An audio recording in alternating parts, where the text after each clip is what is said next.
In 2009, a star 25 times the mass of our Sun vanished from a galaxy called NGC 6946. No supernova, no shockwave. Every telescope on Earth looked for a remnant and found nothing. The star was simply gone. Separate question, in November of 2025, LIGO detected a gravitational wave signal from two merging objects, at least one of which was lighter than our Sun. Stellar physics says that is impossible. Stars cannot make a black hole that small. Third question. In 2023, a team at the Max Planck Institute published a paper in the Astrophysical Journal showing that our Sun could harbor a black hole as massive as the planet Mercury at its core, and every instrument we own would read a perfectly normal star. That paper was covered once, briefly, and then the scientific community moved on. A vanishing star, an impossible detection, a buried paper about our own Sun. These three things are the same story, and the thread connecting them has been sitting in the physics literature for over 50 years, gathering evidence, while $10 billion in funding went to underground detectors searching for a particle that has never once been found. Tonight, we are going from that vanishing star 22 million light years away, through the first fraction of a second after the Big Bang, past a 52-year-old hypothesis that refuses to die, into a prediction about the object 8 light minutes from your face, that the people who published it would rather not say out loud. Settle in, subscribe, or join if you have not already. If you want more deep dives like this across physics, cosmology, and the math underneath reality, I do that on Patreon too. Stay to the end of this one, because we are going to land somewhere I did not expect when I started reading these papers. Let's ease into it. In 2009, a star disappeared. Not slowly, not gracefully, not the way stars are supposed to die. A red supergiant 25 times the mass of our Sun, burning with the light of 300,000 suns, sitting in a galaxy called NGC 6946, roughly 22 million light years away. Astronomers at Ohio State had been watching it. They had catalogued it. They knew its brightness, its color, its temperature, its position in the Hertzsprung-Russell diagram. It was a massive, luminous, well-behaved star doing exactly what massive stars do in the final stages of their lives. And then, in the spring of 2009, it flickered. A brief brightening, maybe 1 million times the luminosity of the Sun, lasting a few weeks. Not bright enough to be a supernova, not dramatic enough to trigger any alarms, just a pulse. And then it started to fade. By 2015, it was gone. Not dimmed, not obscured, gone. The Hubble Space Telescope looked. The Large Binocular Telescope looked. The Spitzer Space Telescope looked in infrared.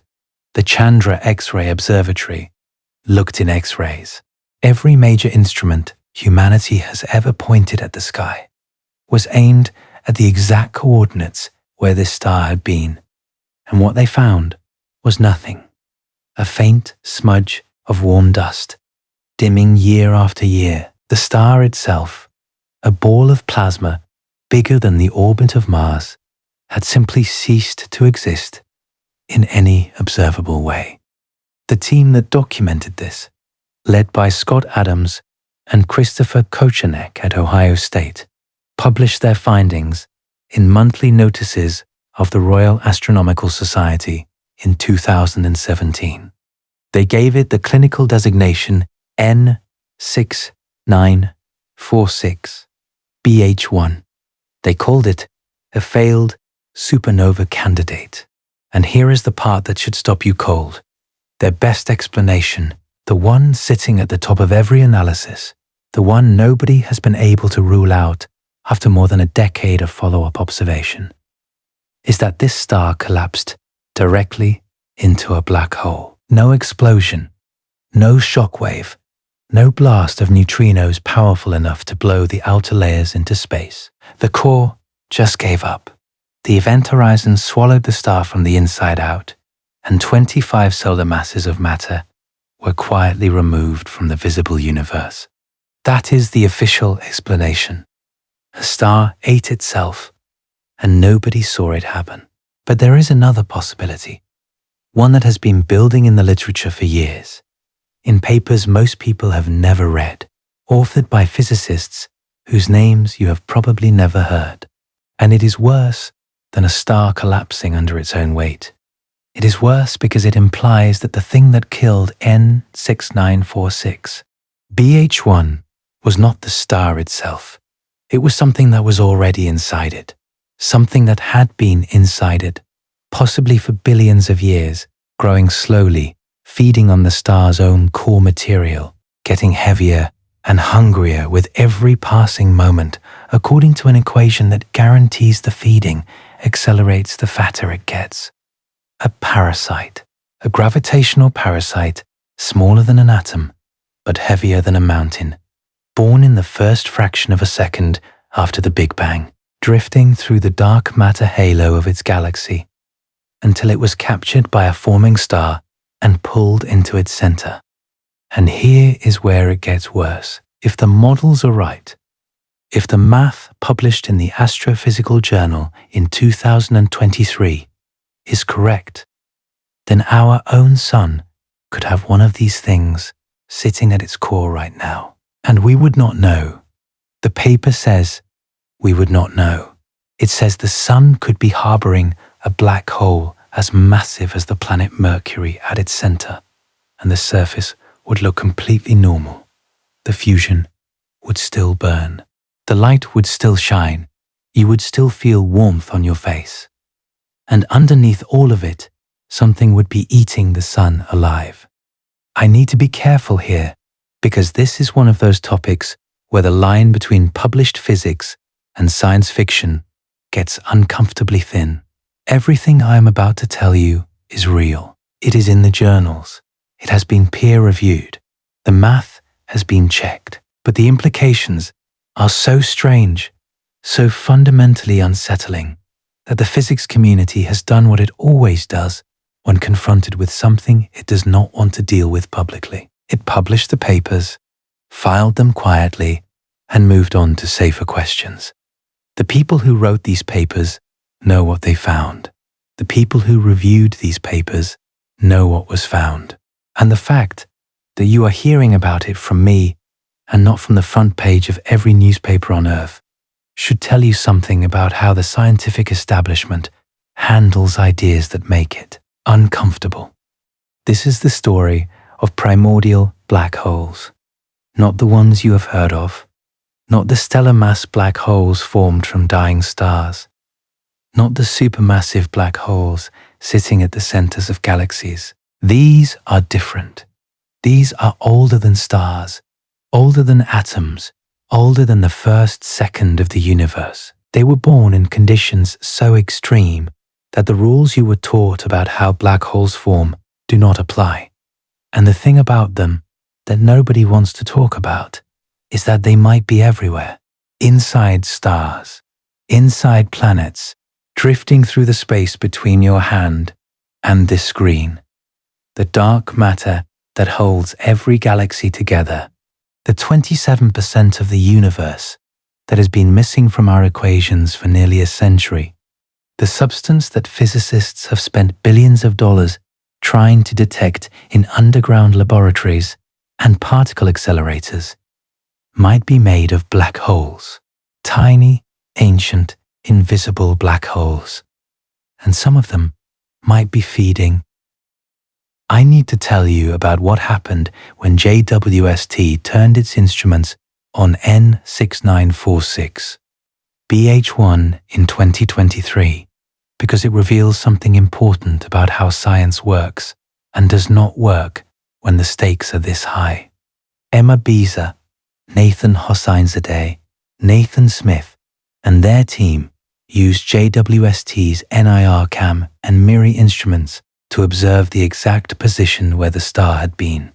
They detected a luminous mid-infrared source, not the expected faint remnant of a failed supernova, but something brighter than expected, with a spectral energy distribution showing features consistent with polycyclic aromatic hydrocarbons, the complex carbon molecules you find in regions of active dust formation and stellar outflows.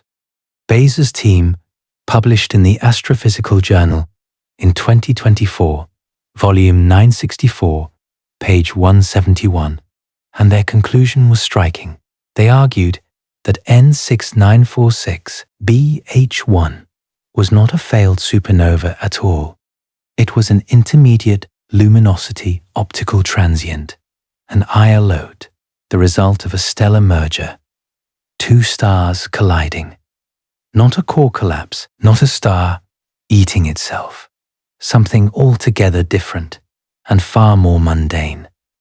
If they are right, the poster child for failed supernova, Kochanek, Neustadt, and Stanek at Ohio State fired back in 2024 with a rebuttal. They argued that the JWST infrared data is consistent with dust formation around a fading transient, exactly what you would expect from the weak envelope ejection predicted by the direct collapse model. They argued that Beasor's ILOT interpretation does not account for the complete disappearance of the optical source. A stellar merger produces a luminous remnant. N6946 BH1 has no luminous remnant. The optical star is gone. As of mid-2026, this dispute is unresolved. Two groups of highly competent astronomers, using some of the best instruments ever built, are looking at the same data and reaching opposite conclusions about whether the most famous vanishing star actually vanished in the way everyone thought it did. And what strikes me about this is not the disagreement. Scientific disagreement is healthy and normal, and how the process is supposed to work. What strikes me is that neither group is considering the endoparasite hypothesis. Neither paper mentions primordial black holes. The debate is between failed supernova and stellar merger, door 1 and door 2, with door 3 sitting right there in the Astrophysical Journal, published by Bellinger in the very same journal a year earlier, and nobody is walking through it. This is how ideas get lost, not through active suppression, not through conspiracy, through omission, through the entirely human tendency to argue within the boundaries of the accepted possibilities and to not even glance at the possibilities sitting just outside the frame. Bellinger's paper exists. Kaplan's work on the observational similarity between PBH-consumed stars and failed supernovae exists. The theoretical framework is published, and the people arguing about N6946 BH1 are not referencing it, not because they think it is wrong, almost certainly not because they have evaluated it and rejected it, but because it is not on their radar. It is not in their citation network. It lives in a different corner of the literature, written by a different community of physicists, and the invisible walls between subfields in astrophysics are higher than most people outside the field realize. To understand how we got here, I need to take you back to 1967, to Moscow, to two physicists whose work would be ignored for decades and then quietly vindicated in the most disturbing way possible. Yakov Borisovich Zel'dovich was not the kind of man the Soviet system was supposed to produce. Born in 1914 in Minsk, self-taught in physics, he never attended a university as a student. He walked into the Institute of Chemical Physics in Leningrad as a laboratory assistant at age 17, and within a decade had become one of the most important physicists in the Soviet Union. He worked on the Soviet nuclear weapons program. He made foundational contributions to combustion theory, particle physics, and cosmology. He was, by any measure, one of the most versatile scientific minds of the 20th century. And in 1967, working with his colleague Igor Novikov, he published a paper in Soviet astronomy that asked a question nobody had thought to ask before. What if the early universe made black holes? The idea seems obvious now. The Big Bang produced conditions of unimaginable density and temperature. The entire observable universe, every galaxy, every star, every atom was compressed into a volume smaller than a single point. In those first fractions of a second, the density fluctuations in the expanding plasma were enormous. Regions slightly denser than average would have had gravitational fields strong enough to overcome the expansion and collapse in on themselves. And if a region of space contains enough mass and a small enough volume, general relativity says there is only one outcome. It becomes a black hole. Zel'dovich and Novikov saw this. They worked out the math. They realized that the early universe was essentially a black hole factory, and that the black holes it produced would have masses determined by the size of the fluctuation and the moment of collapse. A fluctuation collapsing at 1 microsecond after the Big Bang would produce a black hole with a mass of roughly 1 solar mass. A fluctuation collapsing at 1 billionth of a second would produce something far smaller, and a fluctuation collapsing at the earliest possible moment, at the Planck time, 10 to the negative 43 seconds after the Big Bang, would produce a black hole with a mass of about 10 to the negative 5 grams. The Planck mass, barely more than nothing. But here is what Zel'dovich got wrong, and the mistake matters for the story. He concluded that these primordial black holes, if they formed, would accrete so aggressively in the dense early universe that they would grow to enormous sizes and either consume everything or be easily detectable. He effectively talked himself out of his own discovery. He decided the idea did not work and moved on. That mistake, Zel'dovich's self-dismissal, would set the field back by years. It is a pattern you see over and over in the history of physics. Someone arrives at the right idea at the right time, gets spooked by an implication they did not expect, and buries their own work before anyone else has the chance to evaluate it. Zel'dovich would go on to make enormous contributions to cosmology. He predicted the Sunyaev-Zel'dovich effect. He helped develop the theory of large-scale structure formation. He was awarded the Hero of Socialist Labor 3 times, one of the Soviet Union's highest honors. He died in Moscow in 1987 at the age of 73, widely regarded as one of the greatest astrophysicists of his generation. But the primordial black hole paper, the one with Novikov, the one that could have started the field decades earlier if he had not argued himself out of his own conclusion, is barely a footnote in his biography. 4 years later, a young English physicist would pick up the same thread, and unlike Zel'dovich, he would not put it down. Stephen Hawking published his paper on primordial black holes in Monthly Notices of the Royal Astronomical Society in 1971, Volume 1, 52, page 75. He was 29 years old. He had already been diagnosed with motor neuron disease for 8 years, outliving his original prognosis by 5 years and showing no signs of slowing down. The paper argued that primordial black holes could form from density fluctuations in the early universe, and crucially, that Zel'dovich was wrong about the accretion problem. Hawking showed that smaller primordial black holes formed from smaller fluctuations would not necessarily grow catastrophically. They could survive.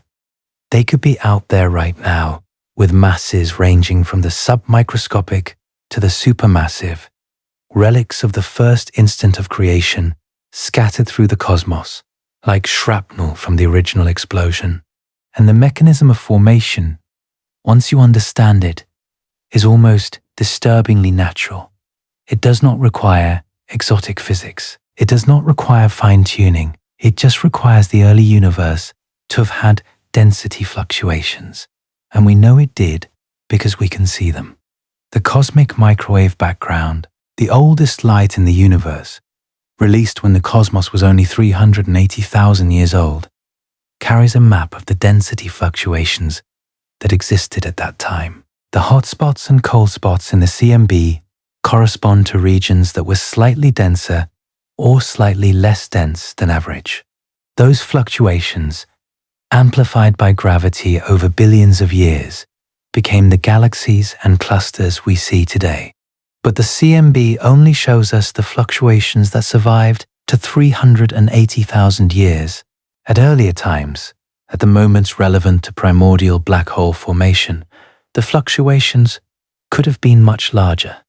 The spectrum of density perturbations produced during cosmic inflation, the brief period of exponential expansion in the first tiny fraction of a second, is constrained by the CMB on large scales, but essentially unconstrained on the small scales relevant to asteroid mass black holes.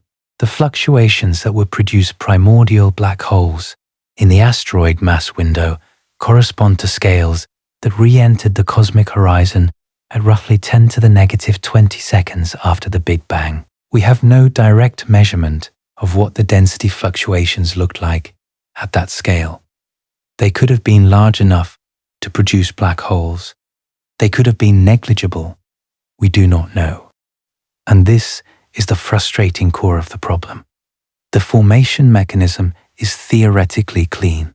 General relativity plus sufficiently large density fluctuations equals primordial black holes.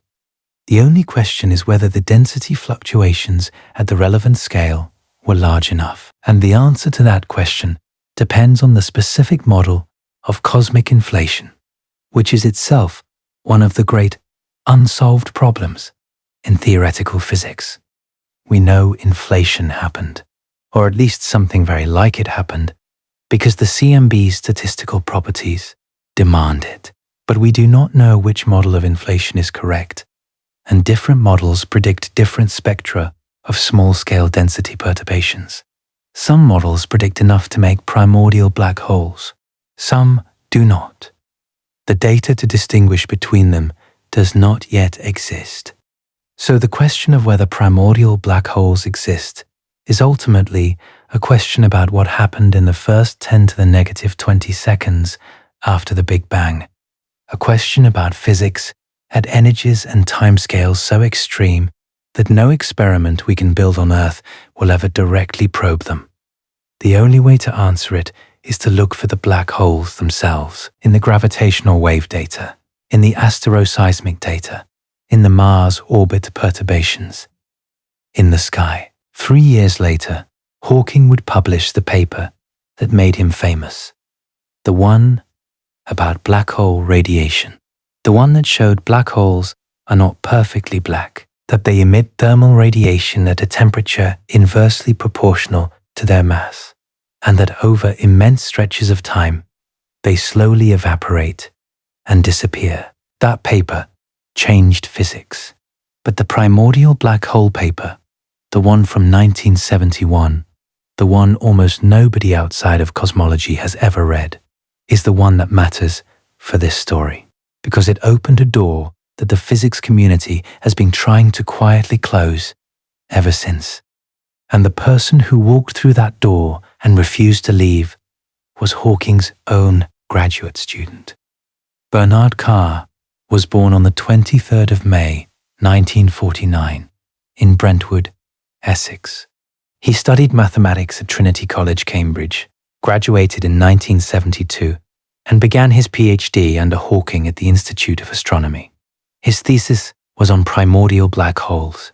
His first major paper, co-authored with Hawking, was published in Monthly Notices of the Royal Astronomical Society in 1974, volume 168, page 399.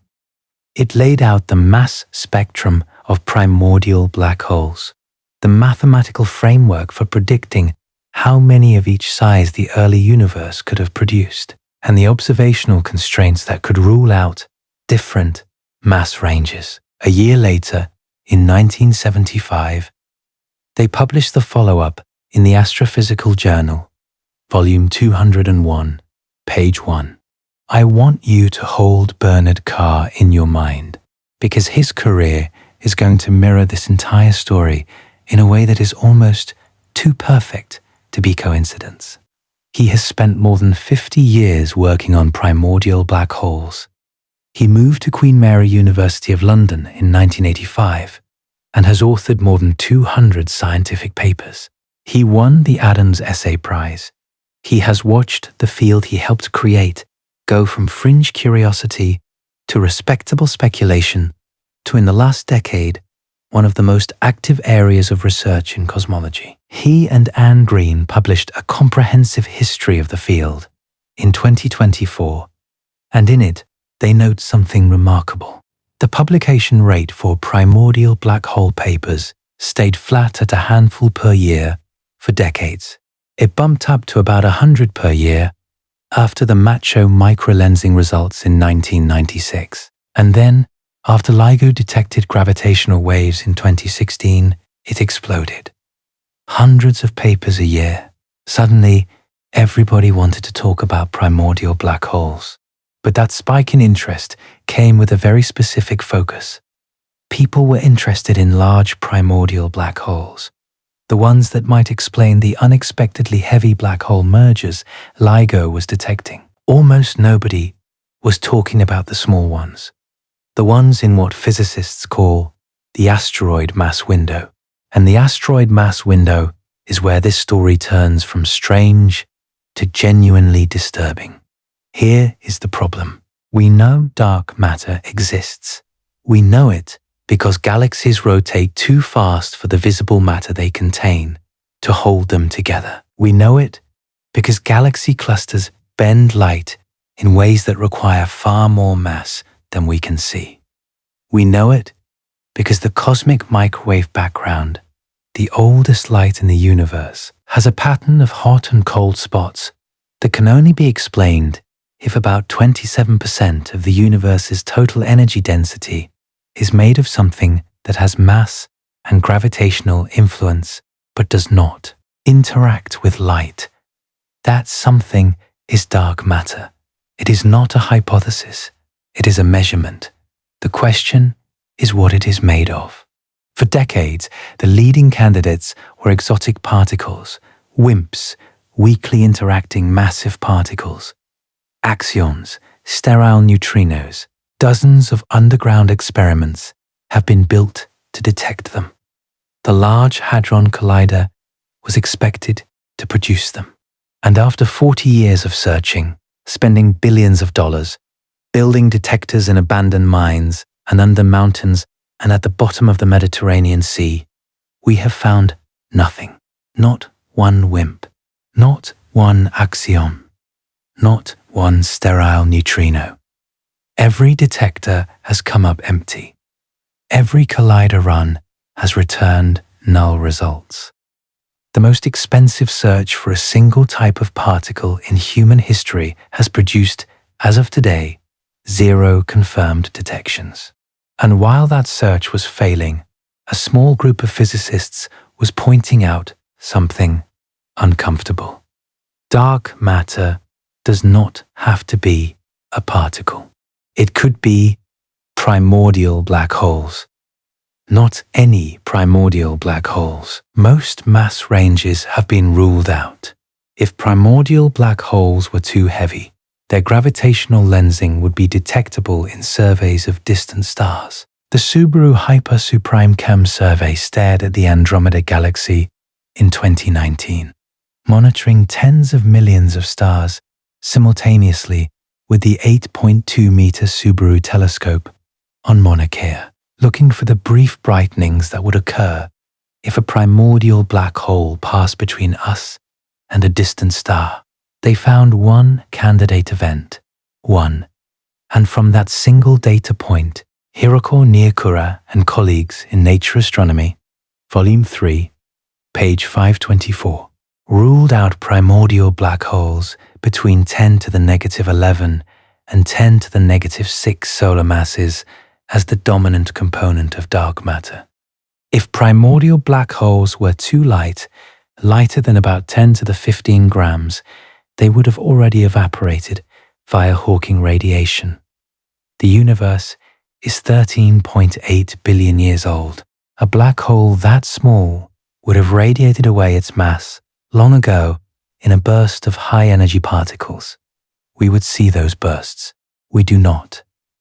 But between those two limits, there is a gap, a window.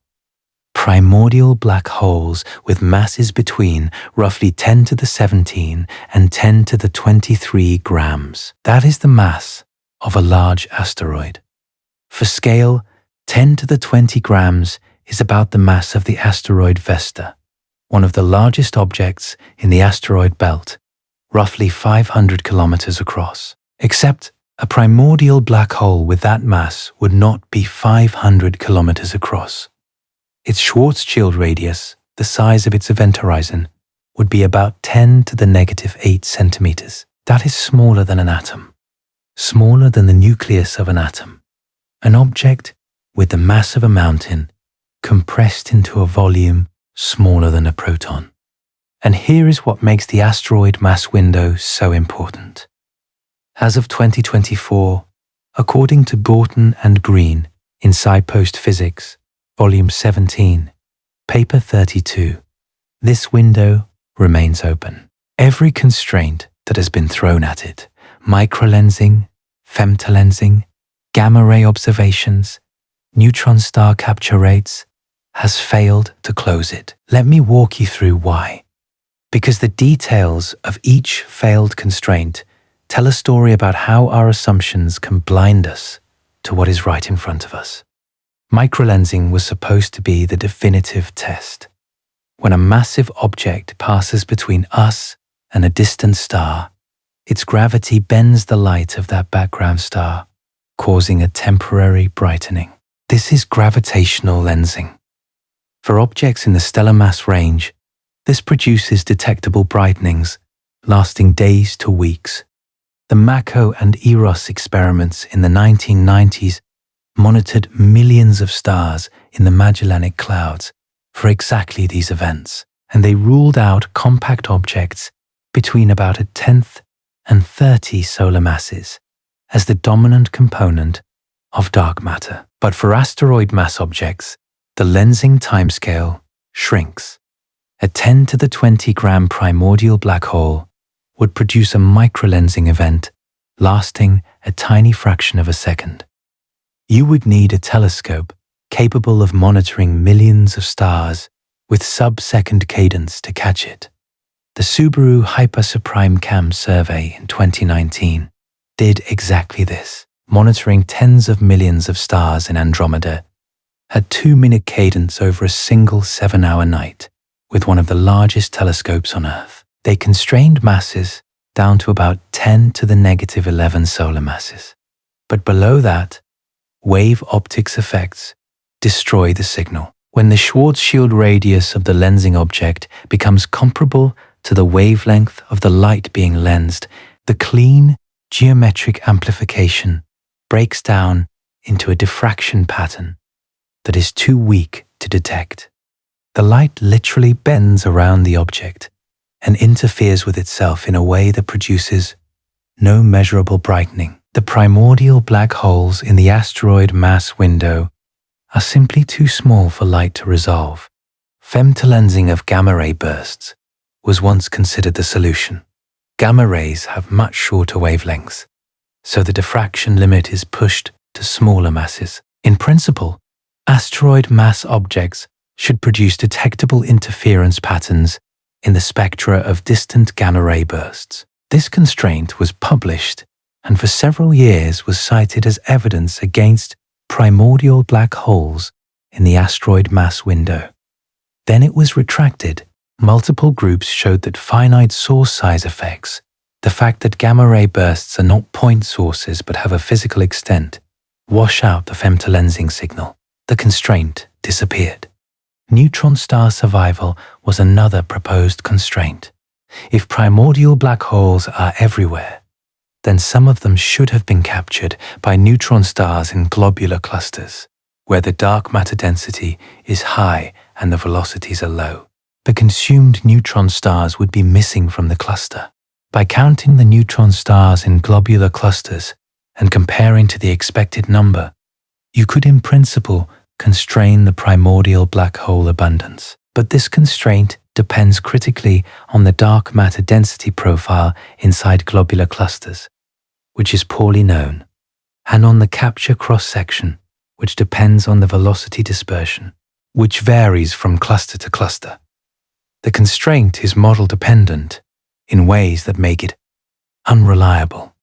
One by one, the fences around this window have fallen, which means, right now, today, it is entirely consistent with every observation we have ever made that 100% of the dark matter in the universe is made of atom-sized black holes left over from the Big Bang. I need you to sit with that for a moment, not because it is necessarily true, but because it is allowed. The math allows it.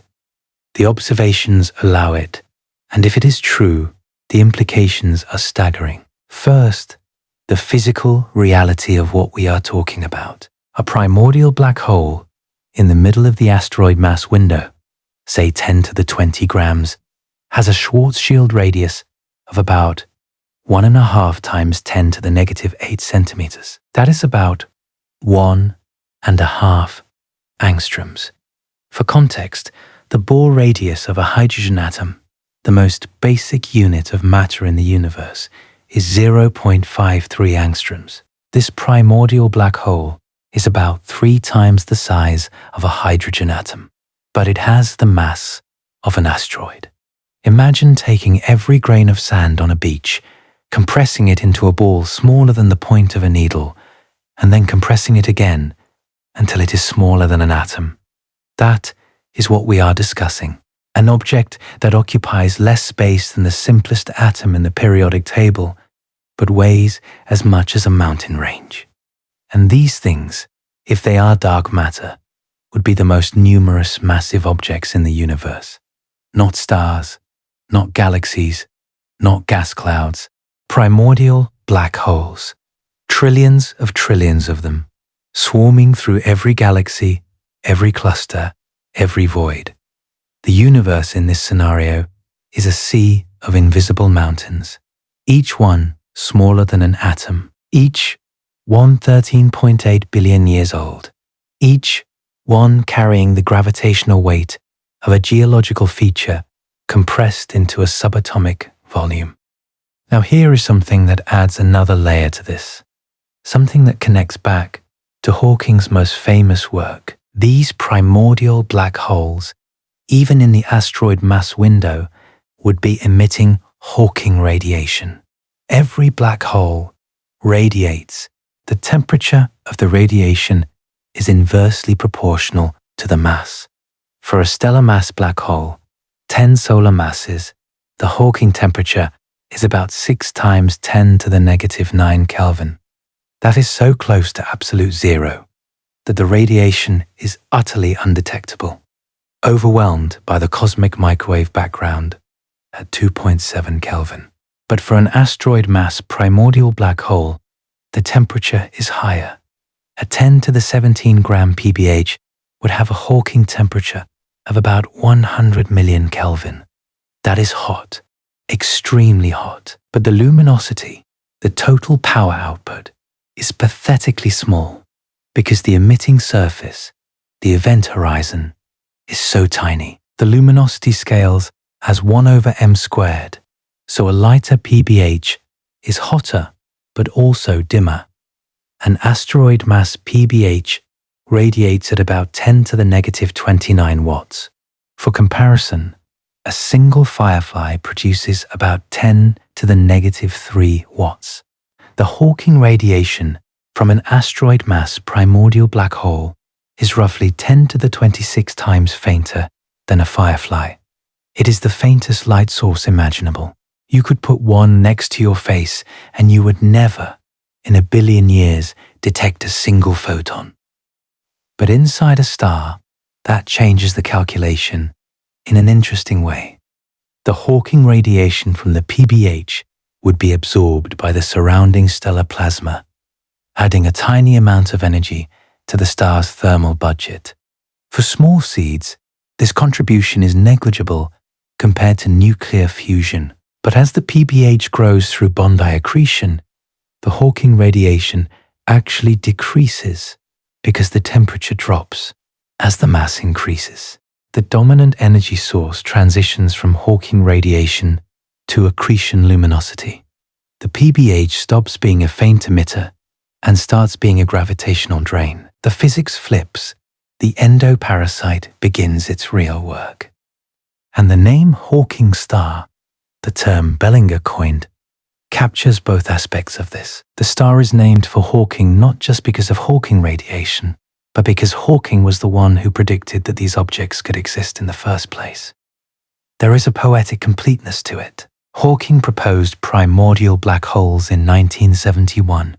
He discovered that black holes radiate in 1974.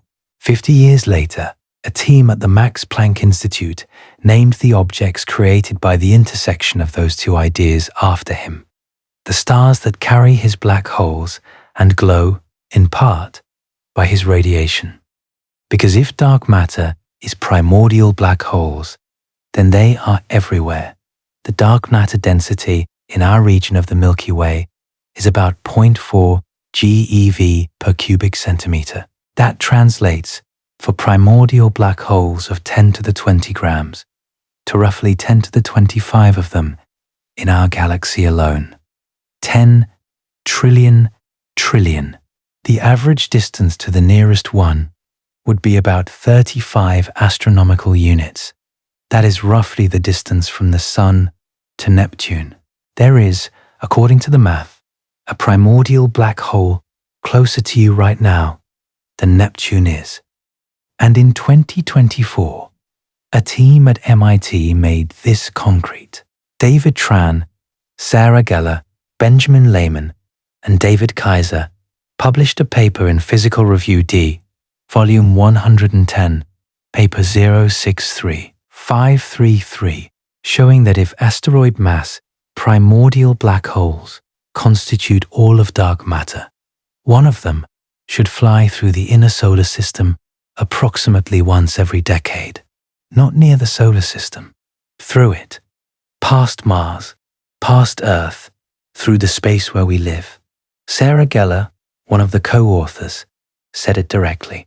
The probability is they are going through the inner solar system at some angle once every 10 years or so.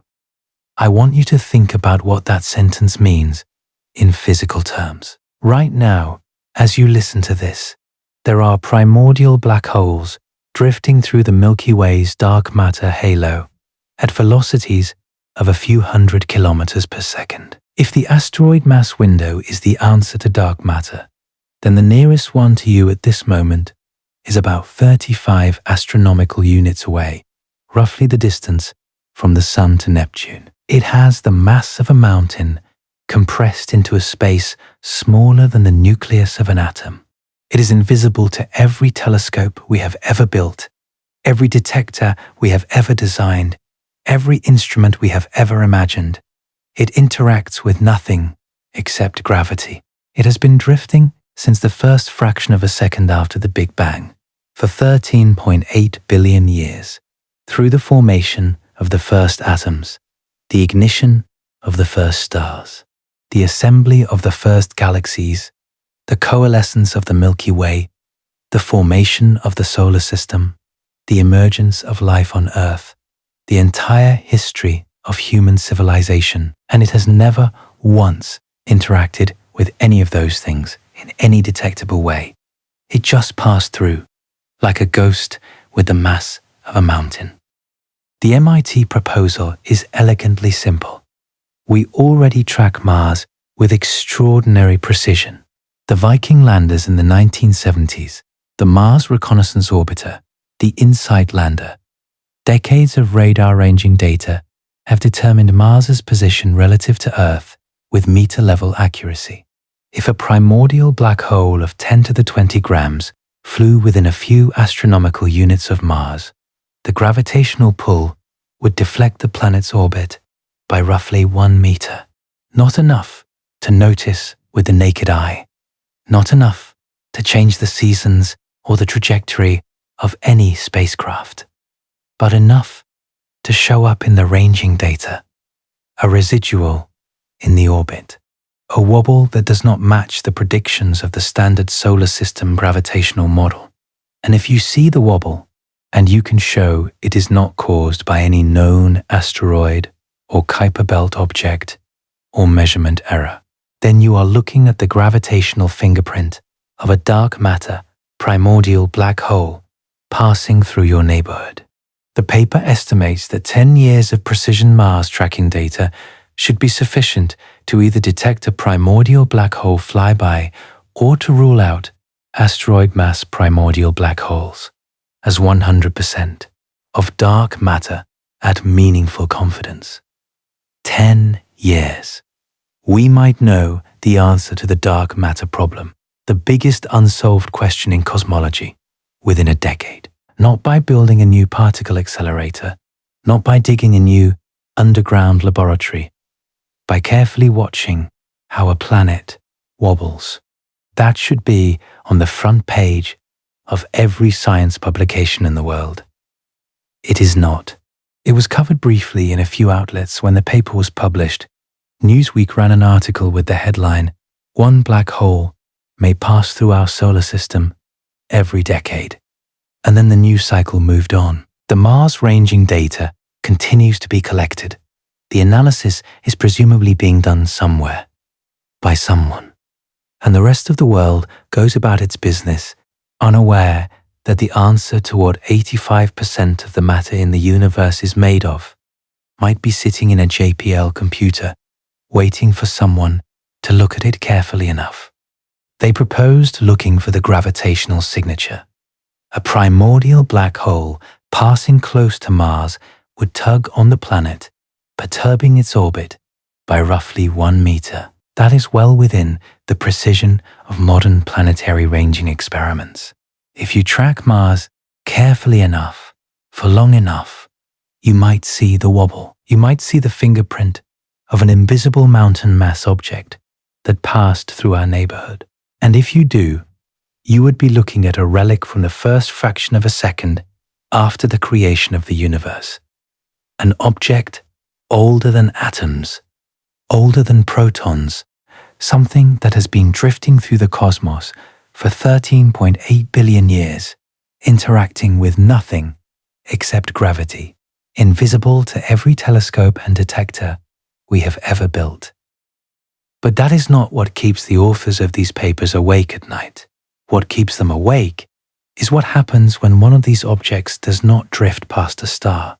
What happens when it gets captured. The physics of capture was worked out in 2013 by Fabio Capella, Maxim Shirkov, and Peter Tynyakoff in 2 papers published in Physical Review D, Volume 87. The mechanism is not complicated in principle, but it is subtle.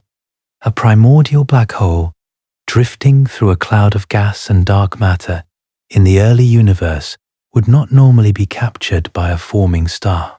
The velocities are too high, the cross-section too small.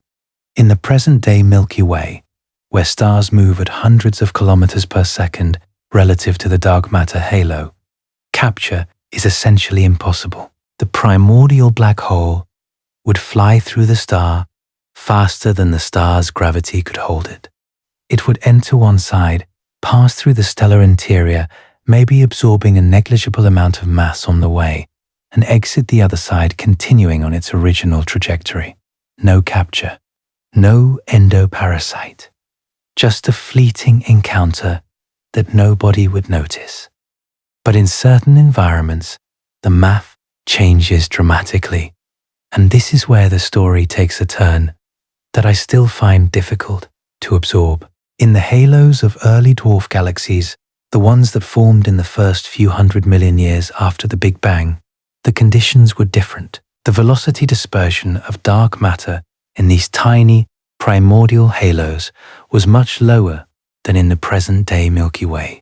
Instead of hundreds of kilometers per second, the dark matter was moving at perhaps 10 to 20 kilometers per second, slow enough for gravitational capture to work, and the dark matter density was higher, concentrated in the small volume of the dwarf galaxy rather than spread across the enormous halo of a mature spiral galaxy.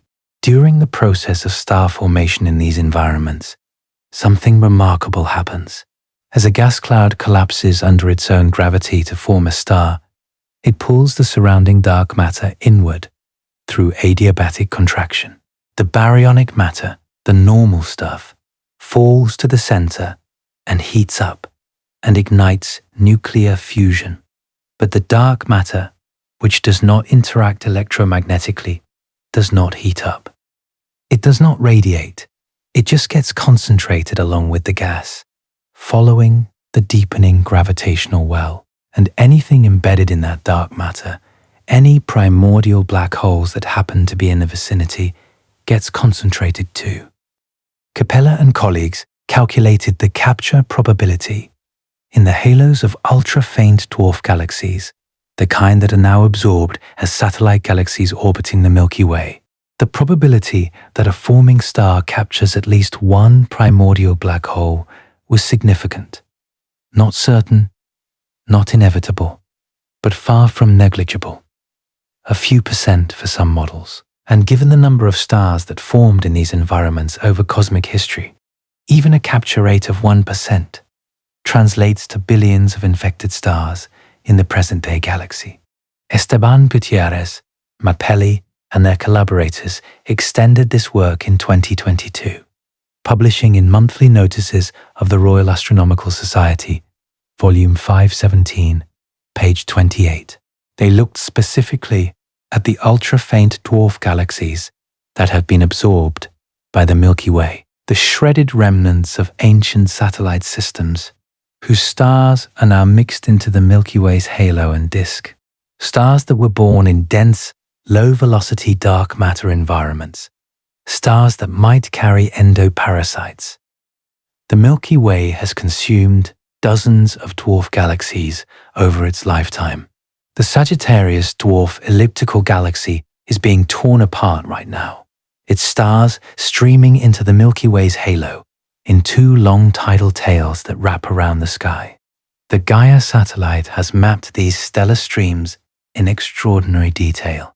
Hundreds of millions of stars with orbits that tell the story of their galactic origins, which parent dwarf galaxy they came from, and therefore what the dark matter environment was like when they formed. If the capture mechanism works, if Capella's cross-sections are correct, then some of those absorbed dwarf galaxy stars should be Hawking stars.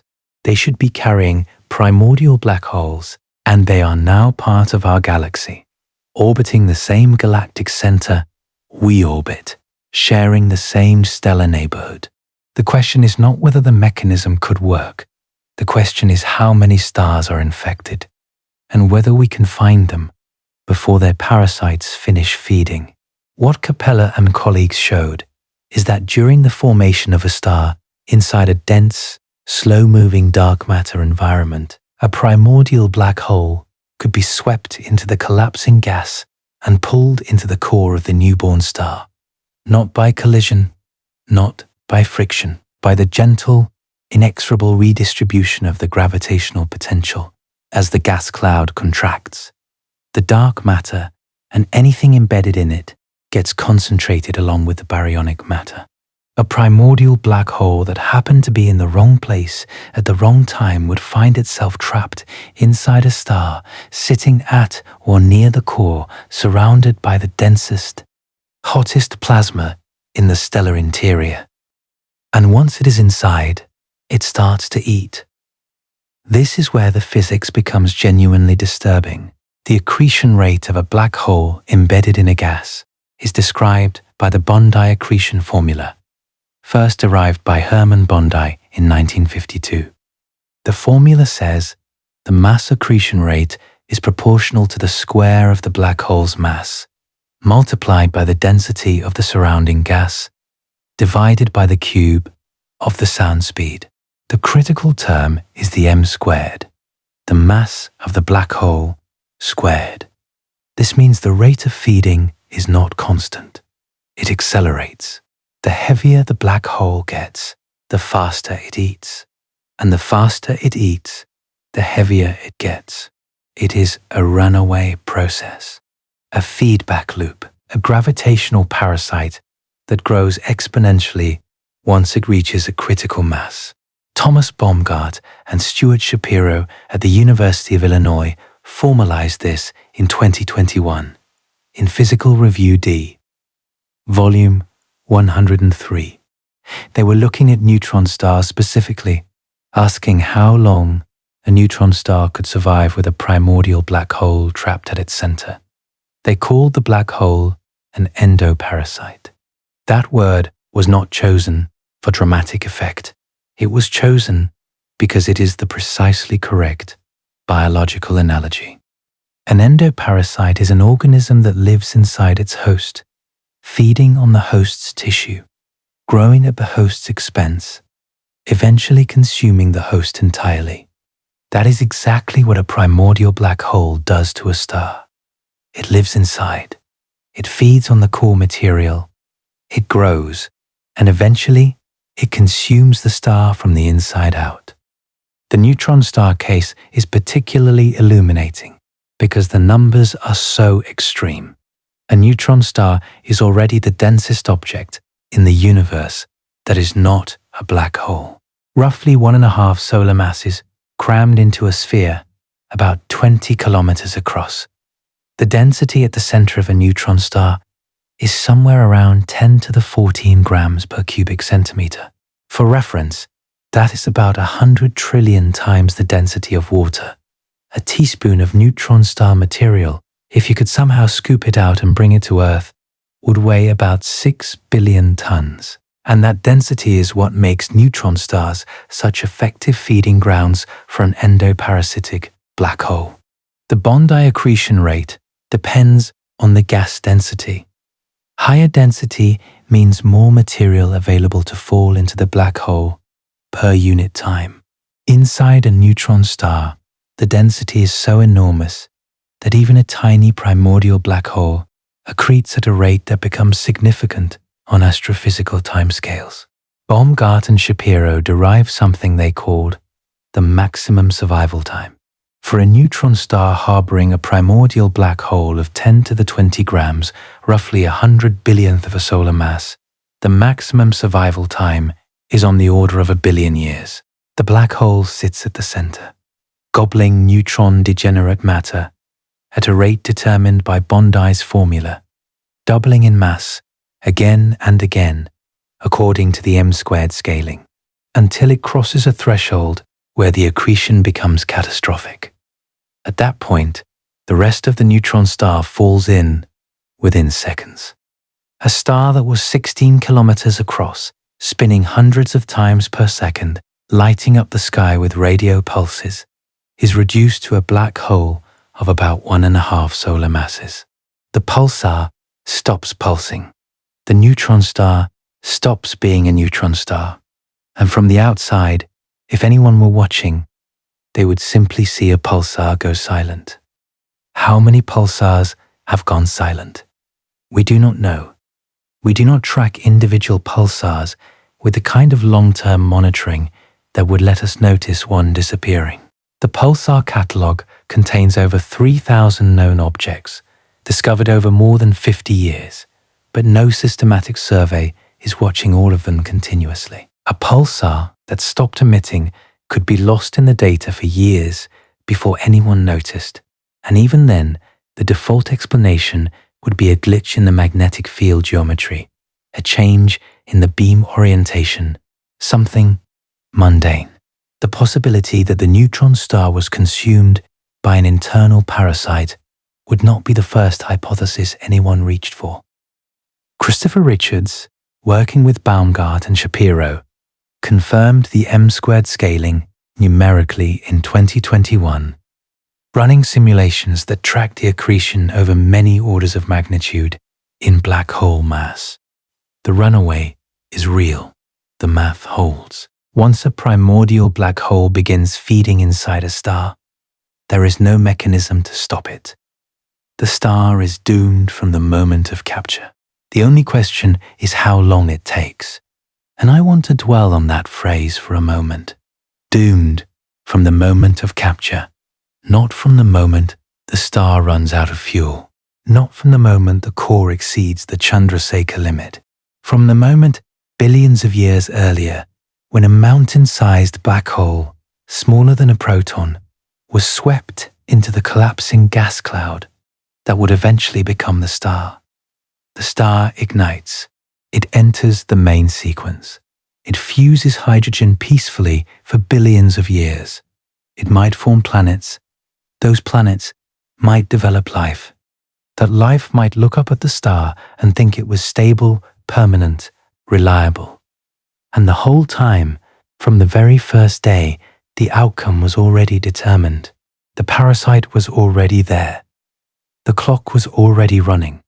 And here is where this connects back to N6946, BH1, because a massive star consumed by an endoparasitic primordial black hole would look from the outside exactly like a failed supernova. Think about that. A 25 solar mass star with something ancient and invisible growing in its core, feeding for millions or billions of years, slowly replacing fusion with accretion as the dominant energy source, until one day the black hole's mass exceeds some critical threshold and the star's structure can no longer support itself. The outer envelope, robbed of its energy source from below, would not explode. There would be no bounce, no shockwave, no supernova. The envelope would simply fall inward, or puff gently outward in a weak, fading transient, exactly the kind of brief brightening followed by disappearance that was observed in 2009. The star would dim over years as the residual thermal energy radiated away and the dust settled. And then there would be nothing. A black hole where a star used to be, with no announcement, no fireworks, no obituary. This is not speculation from a fringe blog. This is the explicit conclusion of a paper published in the Astrophysical Journal in 2023, volume 959, page 113, by Earl Bellinger, Matt Kaplan, Teho Ryu, Deepika Bolimpally, Warwick Ball, Florian Kuhnel, Meredith Farmer, Selma de Mink, and Jorgen Christensen Dalsgaard. These are not outsiders. Bellinger was at the Max Planck Institute for Astrophysics in Garching. Christensen Dalsgaard is one of the founders of Cosmology, the science of reading the internal structure of stars through their vibrations. This team ran detailed stellar evolution models using the MESA code, the most widely used stellar evolution software in astrophysics. And they asked a straightforward question. What happens to a star if you put a small black hole in its center? The answer should have made headlines. They found that a sun-like star can harbor a black hole as massive as the planet Mercury at its center, without showing any observable abnormality at its surface. Mercury has a mass of about 3.3 times 10 to the 26 grams. That is not small. That is a planet's worth of matter, compressed into a point, sitting inside the sun, accreting core material, and the surface temperature, luminosity, and chemical composition of the star would look completely normal. You could point every telescope in the world at a Hawking star, which is what they named these objects, and you would see nothing wrong. The fusion would still operate in a shell around the black hole. The convection would still carry heat to the surface. The light would still stream into space at the right color and the right brightness. Let me walk you through what the MESA models actually show, step by step, Because the detail matters, and the detail is where the real horror lives. Start with a 1 solar mass star, identical to our Sun. Hydrogen composition, helium fraction, metallicity, all matching the Sun's known values. Place a primordial black hole seed at the center. Bellinger's team ran models with seed masses ranging from 10 to the -14 solar masses, which is about 10 to the 19 grams, roughly the mass of a small mountain, up to 10 to the -1 solar masses, which is about 1/10 of the Sun's entire mass. For the smallest seeds, nothing happens. Not in a human lifetime. Not in 1,000 human lifetimes. A black hole with a mass of 10 to the 19 grams sitting in the center of the Sun would accrete about 10 to the -30 solar masses per year via Bondi accretion. That is so far below any detectable threshold that it might as well be zero. The star evolves normally. It fuses hydrogen to helium. It sits on the main sequence for 10 billion years. It swells into a red giant. It sheds its outer layers and becomes a white dwarf. The primordial black hole seed, still tiny, still negligible, sits inside the white dwarf, doing nothing of consequence. This scenario is effectively indistinguishable from a universe without primordial black holes. If the seeds are this small, we would never know. The stars would live and die normally, and the black holes would be irrelevant passengers. But increase the seed mass, go up to 10 to the -6 solar masses. Now you have something, the mass of Mercury at the center of a star, and the Bondi accretion rate, remember, scales as m². A Mercury mass black hole accretes at a rate roughly 10 to the 12 times faster than the mountain mass seed. That is 1 trillion times faster, and at that rate, the accretion luminosity, the energy released as matter falls toward the event horizon and heats up, begins to compete with nuclear fusion. The MESA models show what happens next in excruciating detail. The black hole's accretion luminosity heats the inner core. The temperature gradient changes. The region immediately surrounding the black hole becomes convective rather than radiative. This is critical because it is the diagnostic. In a normal sun-like star, the core is radiative. Energy moves outward by photon diffusion. In a Hawking star with a sufficiently massive seed, the core becomes convective. Energy moves outward by bulk, fluid, motion, like a pot of boiling water, and this convective core has a distinctive asteroseismic signature. The pressure and gravity wave oscillation modes that propagate through the star are different. Specifically, the mixed modes, the coupling between pressure waves in the outer envelope and gravity waves in the core, either disappear or are dramatically altered. The star's heartbeat changes. But on the surface, nothing. The luminosity is within normal range. The effective temperature is within normal range. The spectral lines look right. You cannot see the difference with a photograph or a spectrum. You can only hear it. And we have only recently developed the instruments to listen. That word, listen, is not metaphorical. Astroseismology literally measures the oscillation of stellar surfaces. When a pressure wave bounces through a star and reaches the surface, it causes a tiny, periodic change in the star's brightness.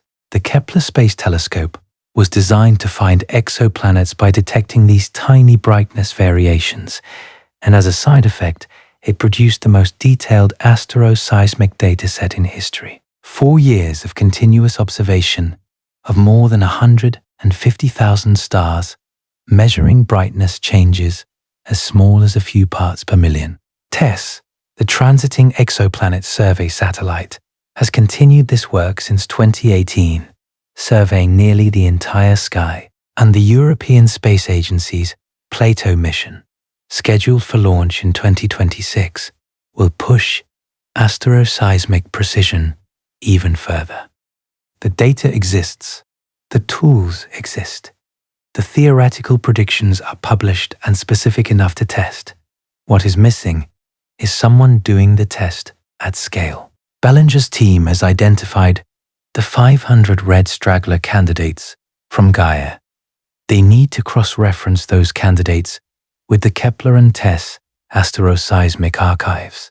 If any of those 500 stars have the predicted absence of mixed modes, if their internal oscillation patterns match the Hawking star models rather than normal stellar evolution models, then we would have the first evidence that a star is being consumed from within by an object born in the first fraction of a second after the Big Bang.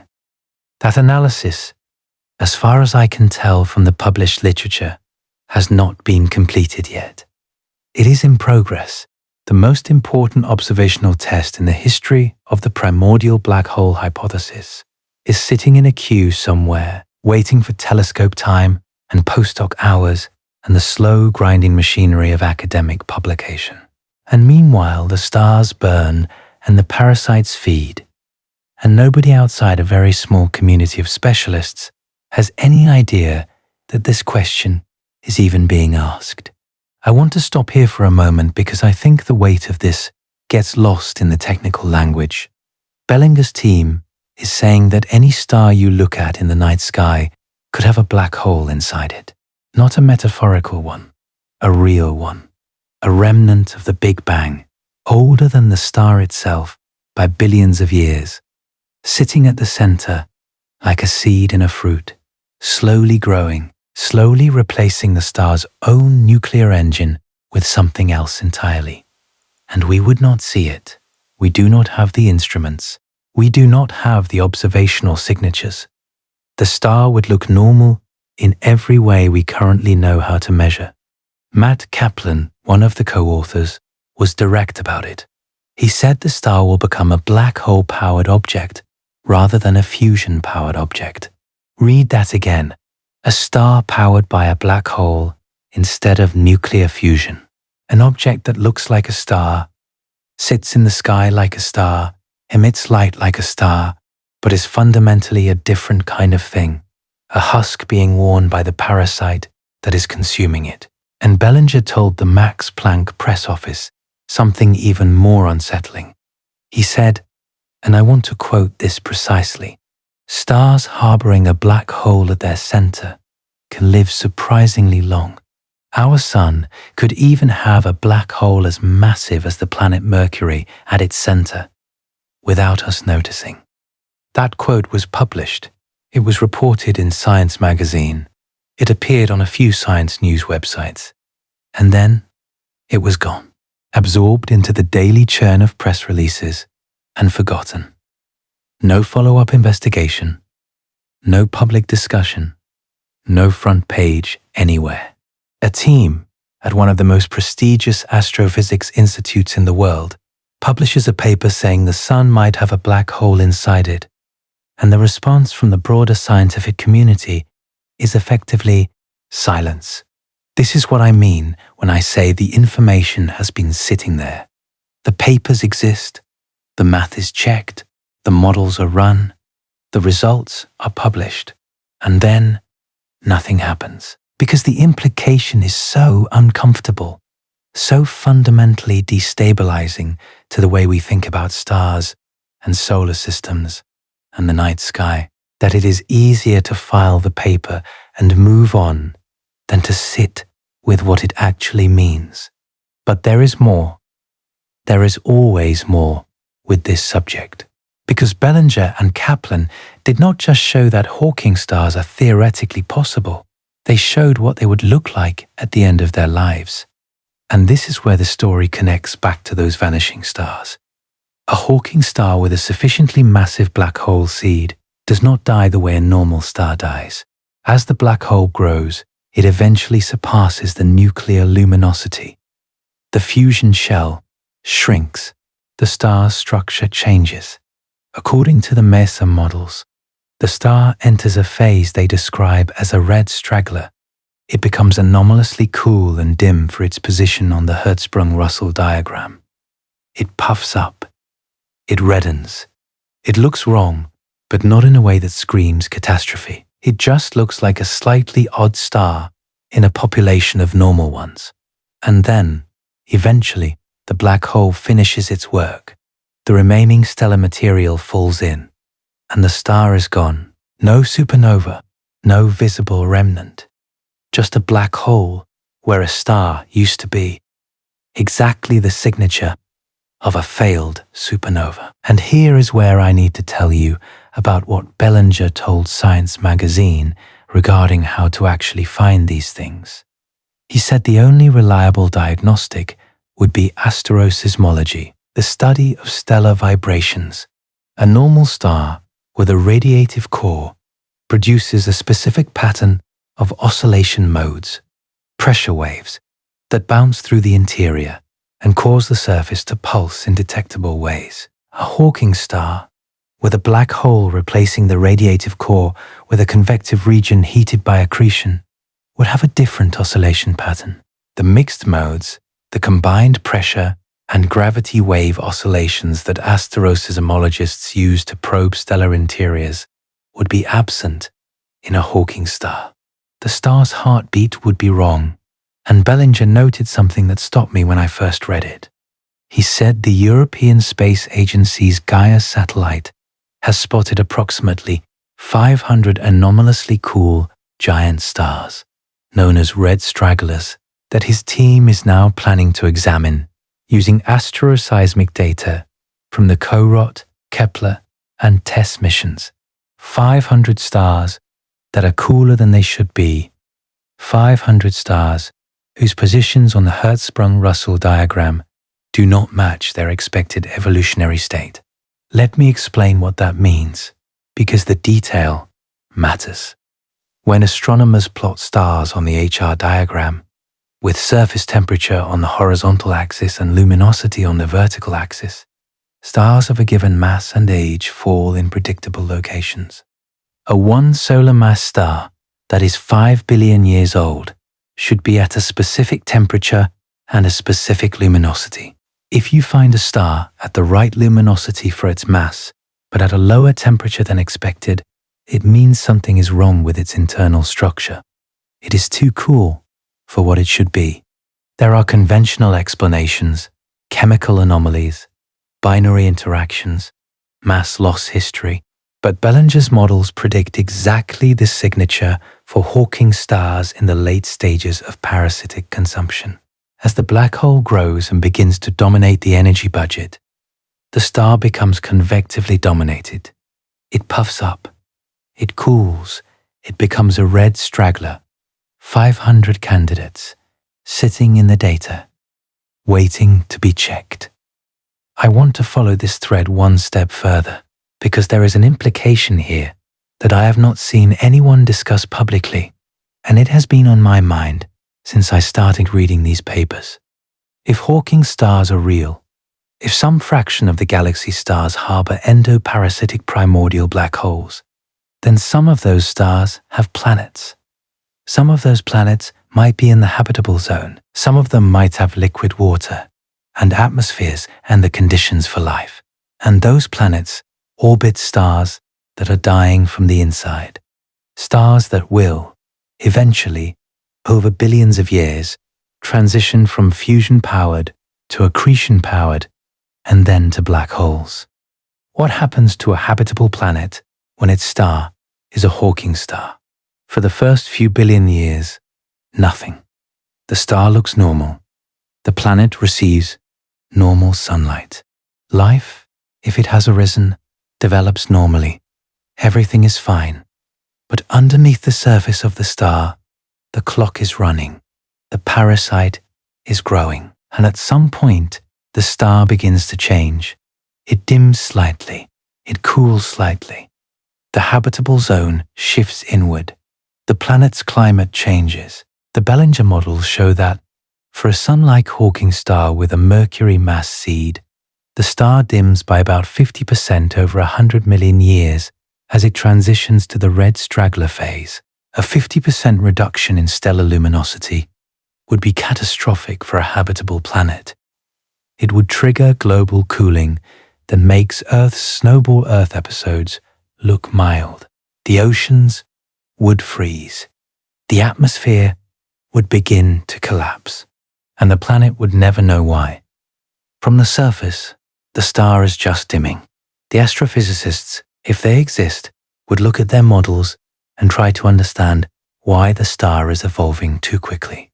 They might even discover asteroseismology and notice that the oscillation modes are wrong. But by that point, the star is in its death spiral. The parasite has already won. The seed of destruction was planted 13.8 billion years ago in the first fraction of a second after the Big Bang, and nothing could have prevented it. I do not know if this has happened anywhere in the universe, but the models allow it.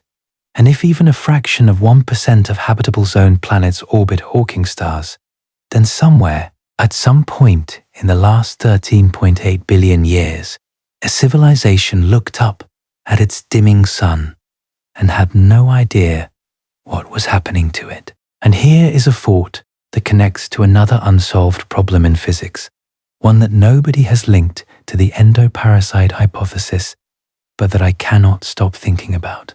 The Fermi paradox.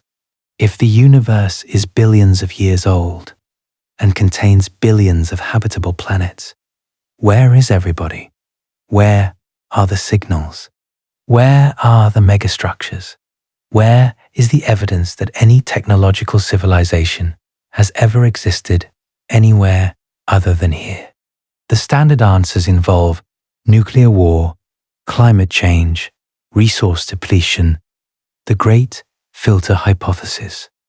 But consider another possibility.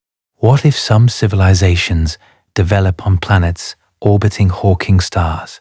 What if they arise, build technology, begin to look outward, and then their sun begins to dim? Not suddenly, not catastrophically, just a slow, steady reduction in energy output over millions of years.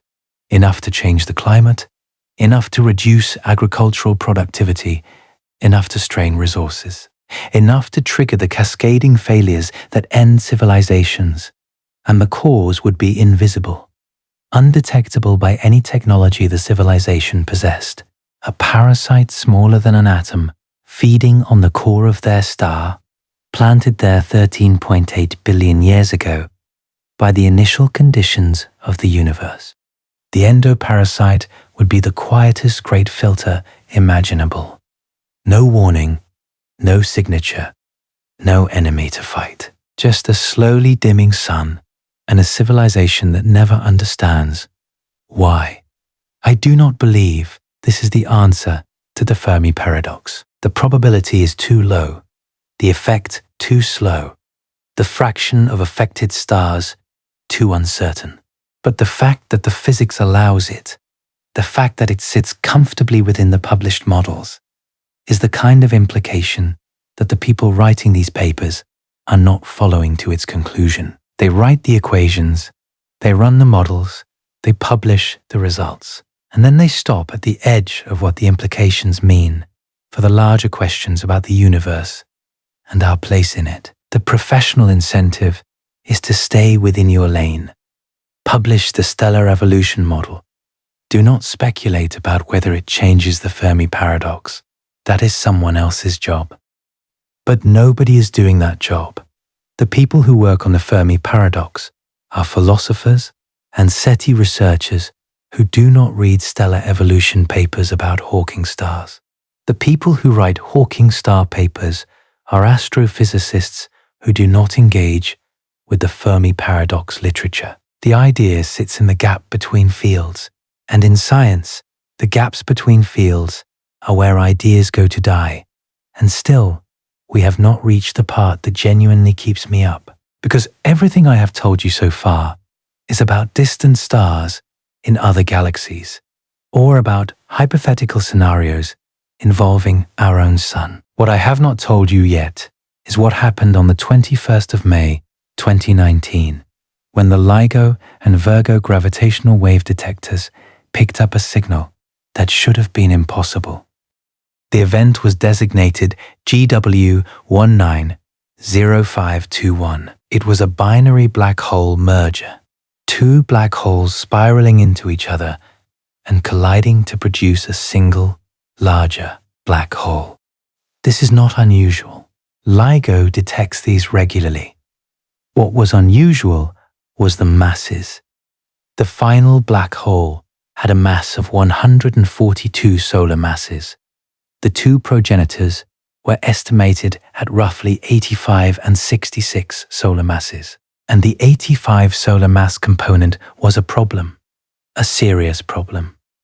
There is a range of black hole masses that stellar astrophysics says should not exist. It is called the pair instability mass gap. The physics is straightforward.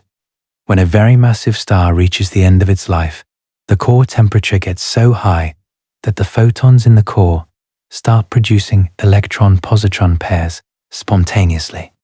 This pair production robs the core of the radiation pressure that was supporting it against gravity. The core contracts, heats up further, and the pair production accelerates. For stars that would produce black hole remnants between roughly 65 and 120 solar masses, this process is so violent that it either blows the star apart entirely in a pair instability supernova, leaving nothing behind, or it strips enough mass that the remnant falls below the gap. The result is a forbidden zone. Stars cannot make black holes in this range through any known process of stellar evolution. And JW190521 produced one. The LIGO-Virgo collaboration published the detection in Physical Review Letters, Volume 1, 25, Paper 101-102 in 2020. The 85 solar mass component sits squarely inside the pair instability gap. It should not be there. Standard stellar physics say it cannot be there, and yet the gravitational waves say it is.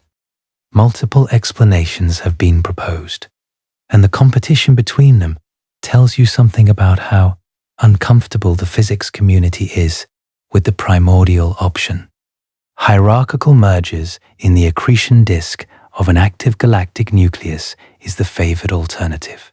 The idea is that smaller black holes, each below the pair instability gap, can merge inside the dense gas disk orbiting a supermassive black hole.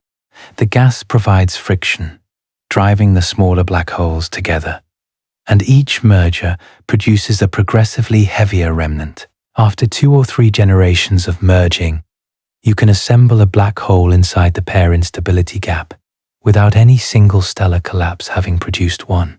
This is a real mechanism.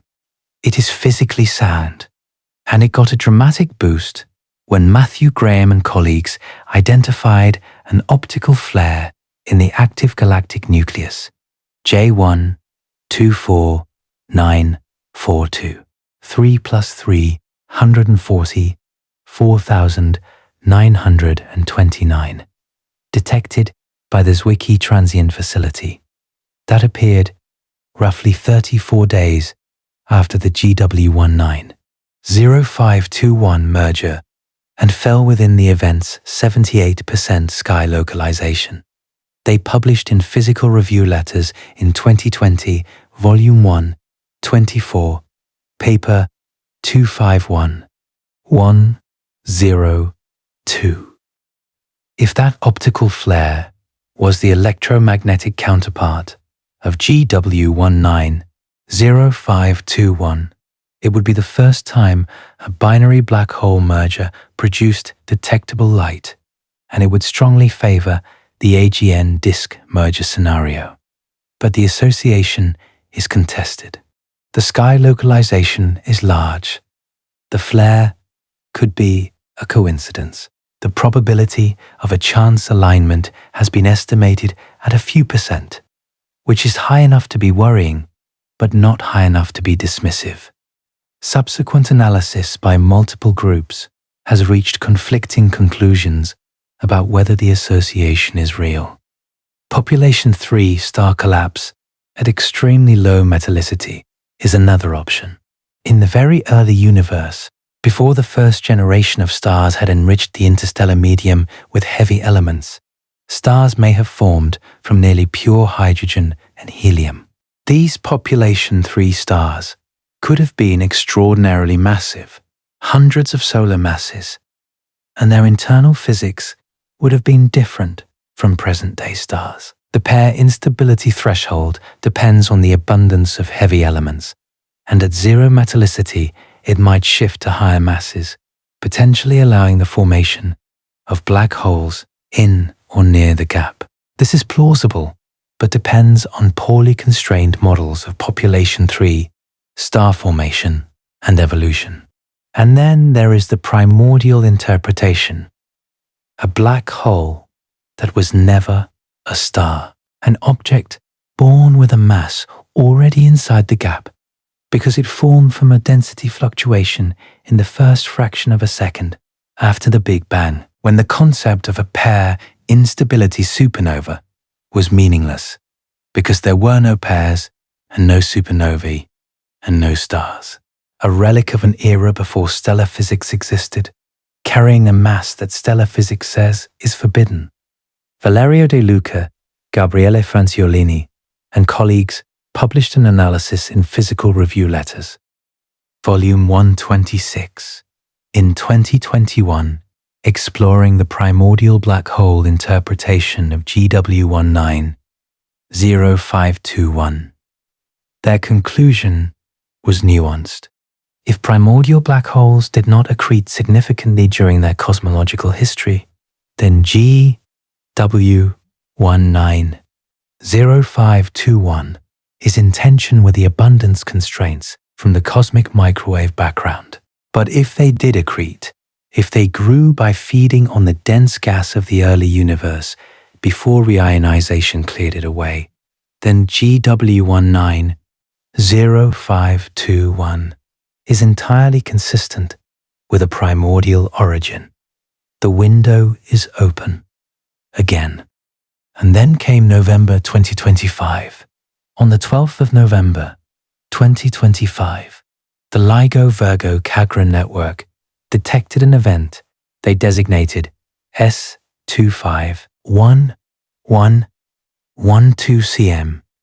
I need to explain why this event is different from everything else in this story, because everything I have told you so far has been theoretical, models, predictions, published math that nobody has tested.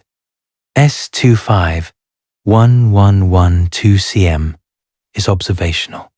This is real data from a real detector measuring a real signal from a real event in the actual universe.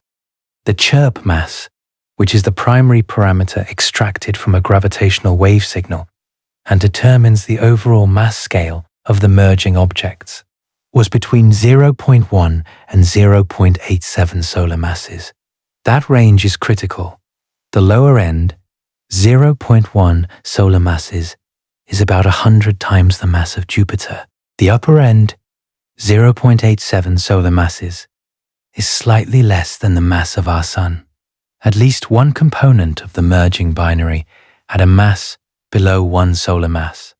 The event was detected with greater than 99% probability of being astrophysical rather than noise. And there are no known astrophysical processes that produce black holes below about 2 to 3 solar masses. Neutron stars can be that light, but the probability of this signal being a neutron star binary was estimated at less than 8% based on the waveform analysis. The signal looked like a black hole merger. The frequency evolution matched the inspiral of 2 compact objects, far denser than neutron stars. A subsolar mass compact object merging with another compact object, detected by gravitational waves, published in the LIGO Virgo Cagra General Coordinates Network. And if either component is a black hole, if it is a black hole with a mass below that of our Sun, then there is no stellar mechanism that can produce it. Stars do not make black holes that small. The lightest black holes formed by stellar collapse are around 3 to 5 solar masses, set by the Tolman-Oppenheimer-Volkoff limit for neutron star masses and the physics of core bounce. You cannot squeeze a star hard enough to make a black hole that light. The core either bounces and becomes a neutron star, or it does not bounce and becomes a black hole of at least 2 to 3 solar masses. The gap between the heaviest neutron stars and the lightest stellar black holes is a feature of nuclear physics, not a speculation. But the Big Bang could make black holes that small. The Big Bang could make black holes of any mass. The only constraint is the size and amplitude of the density fluctuation that produced them. General relativity does not care about the Tolman-Oppenheimer-Volkoff limit. It just cares about whether there is enough mass in a small enough volume. And in the first fraction of a second after the Big Bang, the density was high enough that a fluctuation of the right size would collapse directly to a black hole of any mass. Alessandro Magaraggia and Nico Cappelluti at the University of Miami published their analysis on ArcSiv in 2026, showing that if S251112cm is confirmed, it represents the first direct observational evidence for primordial black holes. I need to be honest with you about the caveats here, because they matter. This is one event. It is low significance. The chirp mass range is broad. The full offline analysis has not been completed. No one in the LIGO collaboration is claiming a detection of a primordial black hole. The candidate sits at the boundary of detectability, and it could easily be a statistical fluctuation or a noise artifact that survives initial cuts. But if it is real, if the full analysis confirms a subsolar mass component, then the game changes entirely, because there is no astrophysical explanation. There is no stellar model, no binary evolution pathway, no exotic formation channel that produces a black hole lighter than the sun. The only explanation would be primordial. And if even one primordial black hole is confirmed to exist, then the asteroid mass window is not just open. It is occupied. I want to come back to the endoparasite problem now, because I think you can see where all of these threads converge. We have stars disappearing without supernovae. We have a mass window where primordial black holes could constitute all of the dark matter. We have capture mechanisms that would embed these objects inside stars during formation. We have detailed models showing that an infected star would look normal for billions of years before quietly dying. We have 500 red straggler candidates in the Gaia data. We have a gravitational wave event with masses that cannot be explained by stellar physics. And we have a candidate detection of a subsolar mass object that only the Big Bang could have made. None of these individually prove the endoparasite hypothesis. I want to be clear about that. N6946, BH1 is best explained, in most astronomers' assessment, by conventional, direct collapse. A massive star whose core was simply too heavy to bounce, too enmeshed in its own gravity to explode, and which instead swallowed itself whole. That explanation works. It requires no primordial black holes, no exotic dark matter, no parasitic invaders. Just a very heavy star doing what very heavy stars sometimes do. But the conventional explanation has its own discomforts that rarely get discussed. The failed supernova fraction, the percentage of massive stars that collapse to black holes without exploding, has been measured by the Ohio State Group using 11 years of large binocular telescope data. They monitored roughly 1 million supergiants in 27 nearby galaxies, watching for stars that disappeared without supernovae.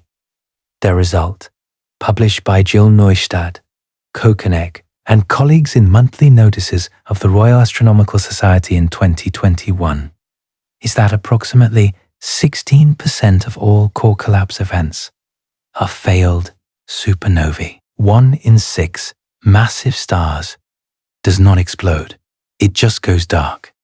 16%. And theoretical models based on the compactness parameter of stellar cores predict something in the range of 20 to 30%. That means somewhere between 1 in 6 and 1 in 3 of all massive stars that die in our galaxy do so silently. No supernova, no warning.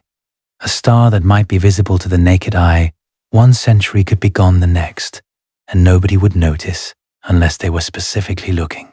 The Milky Way produces roughly 2 core collapse events per century. If 16% are failed, that means approximately 1 star per 300 years simply vanishes from our galaxy. And we have only been systematically looking for this since 2008. How many have we missed? How many stars in the Milky Way's history have disappeared without anyone recording their absence? The supernova record is incomplete, going back more than a few centuries. And before the invention of the telescope, it was essentially non-existent for anything other than the very brightest events. Failed supernovae, by definition, would not have been bright enough to notice. They would simply not be there anymore. A star that was in the sky last year and is not in the sky this year. And in a galaxy with hundreds of billions of stars, who is counting? And then there is M312014DS1, the second confirmed case. This one is in Andromeda, our nearest large galactic neighbor, about 2.5 million light-years away. A yellow supergiant, 12 to 13 solar masses, monitored as part of the same large binocular telescope search program that found N6946 BH1. And the way this star died is, if anything, even more unsettling than the first case, because we got to watch it happen in real time. The star began fading in 2014. Not a sudden event, not a dramatic flash followed by collapse. A slow, gradual diminishing, like a candle running out of wax. Over the next 8 years, the star's optical brightness decreased steadily until by 2022 it was undetectable in visible light. A team led by Kishalay Day at MIT published their analysis, accepted to Science in 2026, combining observations from the Hubble Space Telescope, the Large Binocular Telescope, ground-based surveys, and crucially, the James Webb Space Telescope. JWST pointed its MIRI, mid-infrared instrument, and its NIR spectrograph at the exact coordinates where the star had been. Chandra looked for X-rays. The combined picture is haunting. No surviving star, no X-ray point source, a faint, deeply reddened infrared source showing molecular absorption features consistent with a small amount of material ejected at low velocity during the collapse, now cooling and condensing into dust. Day and colleagues estimate that the star formed a black hole of roughly 5 solar masses. They modeled the process as a weak mass ejection with low efficiency fallback, meaning the star's core collapsed. A small fraction of the envelope was pushed outward in a feeble puff, and the rest fell in. No explosion, no shock, just a quiet implosion and a cloud of settling debris. Think about the 8-year timeline. For 8 years, this star was dying in plain sight. Not in some catastrophic instant, but in a slow, grinding surrender. 8 years during which anyone with the right telescope could have watched and measured and documented the process of a massive star being swallowed by gravity. And during those 8 years, on the surface of that star, something was happening that we do not fully understand. The nuclear reactions were shutting down. The radiation pressure was failing, The layers that had been held aloft by the outward push of fusion for millions of years were beginning to sense, at some fundamental structural level, that the support was gone, and they were falling inward, one shell at a time, in a collapse so slow and so gentle that it produced almost no visible light. Now combine that picture with the endoparasite hypothesis. If a primordial black hole had been at the center of M31-2014-DS1, feeding for millions of years, slowly replacing fusion with accretion as the dominant energy source, then the 8-year fading would be the final stage. The black hole would have crossed the critical mass threshold.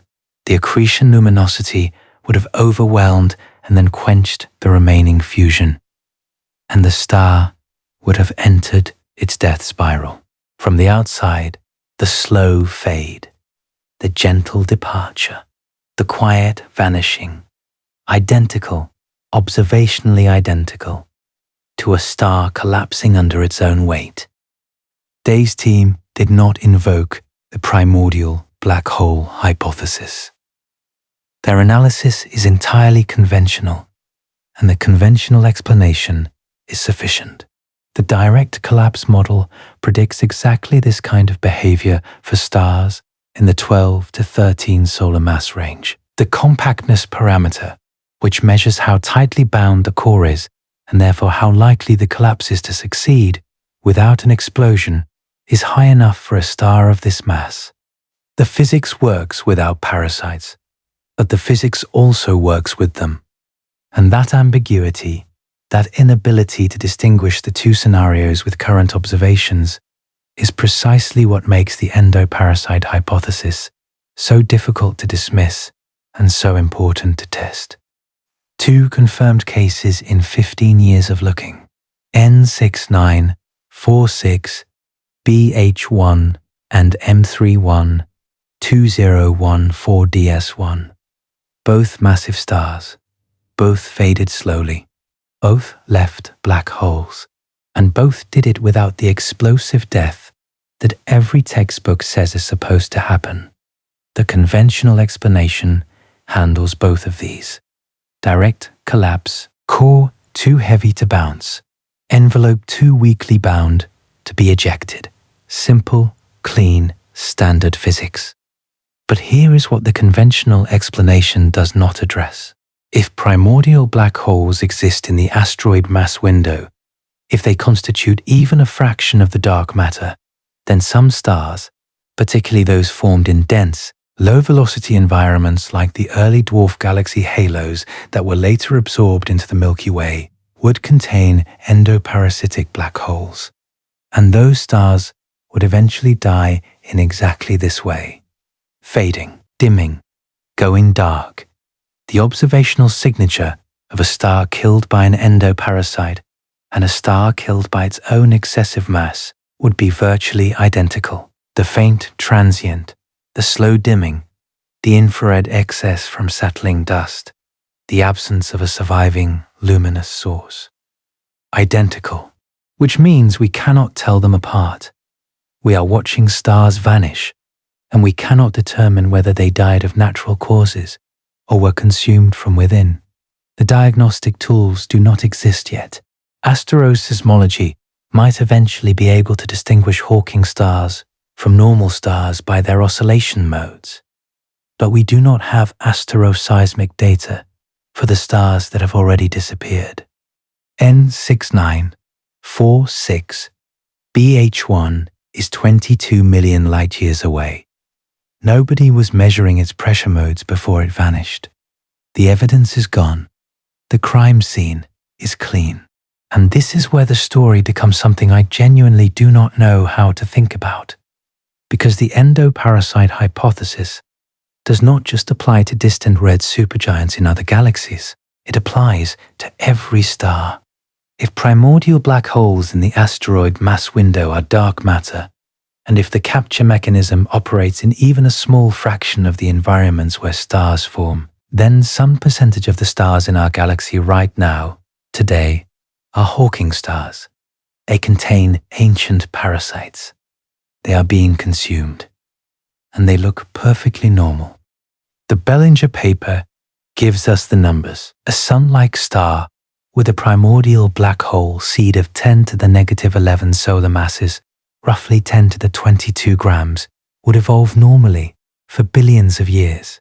The black hole would sit at the center, accreting at a rate so slow that the star's nuclear fusion would overwhelm it. The surface would be indistinguishable from a normal star. You could not tell by looking. You could not tell by measuring the spectrum. You could not tell by tracking the luminosity.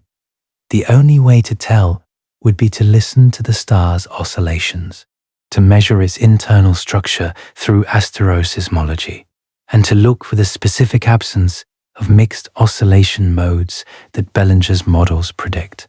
500 candidates are sitting in the Gaia data right now. 500 anomalously cool giant stars whose evolutionary state does not match their temperature. 500 red stragglers that might be in the late stages of being consumed by something at their core. Bellinger's team is working on the analysis. The data from Kepler and TESS is being cross-referenced. The asteroseismic signatures are being compared to the MESA models. If even one of those 500 stars shows the predicted absence of mixed modes, it would be the first observational evidence that Hawking stars are real, that stars can carry black holes, that the endoparasite hypothesis is not just a theoretical curiosity, but a description of something that is actually happening in our galaxy right now. And if the November 2025 LIGO candidate holds up, if S251112cm is confirmed as a subsolar mass black hole merger, then we know primordial black holes exist. We know the Big Bang made them. And the question shifts from whether they can be inside stars to how many stars they are inside. I want to return to Bernard Carr now, because his career tells you everything about how the physics community handles ideas that arrive too early. He has been working on primordial black holes since 1974. 52 years. He has watched his field be dismissed, rediscovered, dismissed again, and now, finally, taken seriously. He has outlived the skeptics and outlasted the fashions. When LIGO detected JW150914 in 2015, the first gravitational wave event, one of the first questions asked was whether the merging black holes could be primordial. Carr had been waiting decades for someone to ask that question. When the asteroid mass window survived every attempt to close it, Carr was there, publishing updated constraint reviews with Kuhnel and Sandstad in 2016, methodically mapping what was ruled out and what was still possible. There is something else about Bernard Carr that the physics community prefers not to discuss. He has a long-standing interest in what he calls the extended physical world, phenomena that mainstream science considers outside its domain. He has been associated with the Society for Psychical Research. He has written about consciousness and its relationship to physics. In any other field, this would be eccentric but harmless. In physics, it has been used to marginalize him. The unspoken calculation is simple. If a physicist works on primordial black holes and also writes about consciousness, the primordial black holes must be fringe too. The association contaminates the work, not because the work is wrong, it is not, but because the sociology of science operates on reputation, and primordial black holes already sat too close to the boundary of respectability. I am telling you this not because Carr's other interests are relevant to the physics. They are not. I am telling you because it illustrates a pattern that recurs throughout this entire story. Ideas that challenge comfort are not rejected on evidence. They are rejected on sociology. They are filed next to the wrong neighbors. They are damned by association. And the people who persist in studying them The ones who refuse to move to safer questions pay a professional price that has nothing to do with the quality of their work. The primordial black hole field is now, as of 2026, one of the most active areas in cosmology. Hundreds of papers a year, dedicated conference sessions, a serious, well-funded search program. But this happened not because the establishment changed its mind about the physics. The physics has not changed since the 1970s. What changed was LIGO. What changed was that gravitational waves gave the community a shiny new tool, and primordial black holes happened to be one of the things that tool could find. The field was rehabilitated by technology, not by intellectual honesty. The papers from the 70s and 80s and 90s were right. They were always right. But they were only taken seriously when an expensive detector made them fashionable. That should bother you. It should bother you because it means the information that is sitting in the literature right now, the endoparasite hypothesis, the Hawking star models, the asteroid mass window, the LIGO subsolar candidate, is probably going to be treated the same way, published, filed, and ignored until someone builds a detector or runs an observation that makes it impossible to look away. And in the meantime, stars are disappearing. The data is there, the candidates are there, and the people who are supposed to be asking these questions are mostly working on something else. Let me tell you about the scale of what we might be looking at, because I think the numbers have a weight that the abstract discussion misses. The Milky Way contains somewhere between 100 billion and 400 billion stars.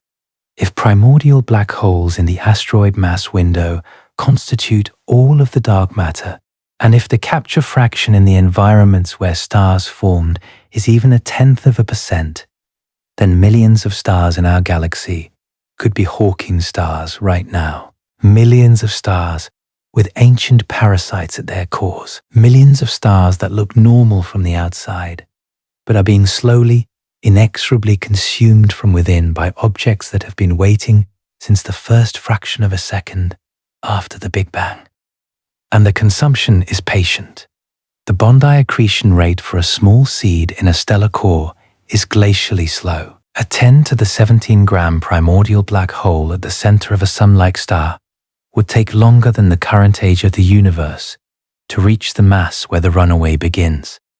The star would die of old age first, swelling into a red giant and shedding its outer layers normally, with the tiny black hole seed still sitting uselessly at the center. But a 10 to the 20 gram seed, something closer to the heavy end of the asteroid mass window, would reach the critical mass much sooner. The Ballinger models show that for seeds above about 10 to the -6 solar masses, the star's evolution is noticeably altered within a few billion years. The star dims, it cools, it becomes a red straggler, and eventually, it becomes a black hole. The timescale depends on the seed mass, and we do not know the seed mass distribution. We do not know how many primordial black holes of each size the Big Bang produced, because that depends on the spectrum of density fluctuations in the first fraction of a second, which depends on the physics of inflation, which is itself one of the great unsolved problems in cosmology. We are stacking uncertainty on uncertainty. But the point is that the possibility is real. The mechanism works. The math checks out. The only thing missing is a confirmed detection. And here is what I keep coming back to. Here is the thing I cannot stop thinking about. We talk about the search for dark matter, as if it is happening in underground laboratories and particle accelerators, as if dark matter is something we need to build a special detector to find. But if primordial black holes are the answer, then dark matter is not hiding underground. It is not lurking in some exotic quantum state waiting to be coaxed into interacting with a crystal detector. It is in the sky. It is inside stars. It is passing through the solar system once a decade. It has been there the entire time, and we have been looking in the wrong place for 40 years. 40 years of experiments designed to detect a particle that might not exist. 40 years of null results interpreted not as evidence that the particle model is wrong, but as motivation to build a bigger, more sensitive version of the same experiment. 40 years of grant money flowing toward WIMP searches while the people working on primordial black holes scraped by on the margins. I spent an unreasonable amount of time reading about the history of dark matter detection experiments while researching this, and the pattern is striking. The first generation of WIMP detectors in the 1980s used a few kilograms of germanium or silicon cooled to millikelvin temperatures in underground laboratories. They found nothing. The response was not to reconsider the WIMP hypothesis. The response was to build bigger detectors. The second generation, in the 1990s and 2000s, used tens of kilograms of liquid xenon or sodium iodide. Experiments like Dharma to Libra in Italy claimed a detection signal that no other experiment could reproduce. XENON10, XENO-100, and eventually XENON1T at Gran Sasso National Laboratory in Italy, each generation larger and more sensitive than the last, found nothing. The LUX experiment in the Sanford Underground Research Facility in South Dakota, nearly a mile below the surface in an abandoned gold mine, ran for years and found nothing. Panda X in China's Jinping Underground Laboratory, one of the deepest underground labs in the world, found nothing. The current generation, XENONTNR, NTNLZ, uses multiple tons of ultra-pure liquid xenon and has reached sensitivities that would have been considered science fiction 2 decades ago. They can detect the impact of a single dark matter particle on a single xenon atom, distinguishing it from the background noise of cosmic rays and natural radioactivity. The engineering is breathtaking. The physics is flawless. The results are null. And the Large Hadron Collider, the largest and most expensive scientific instrument ever built, $13.6 billion and 25 years of construction, was expected to produce dark matter particles by smashing protons together at energies that recreate conditions from the early universe. It found the Higgs boson.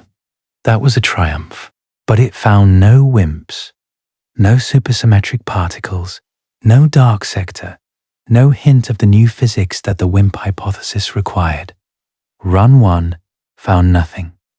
Run 2 found nothing. Run 3, still ongoing, has found nothing.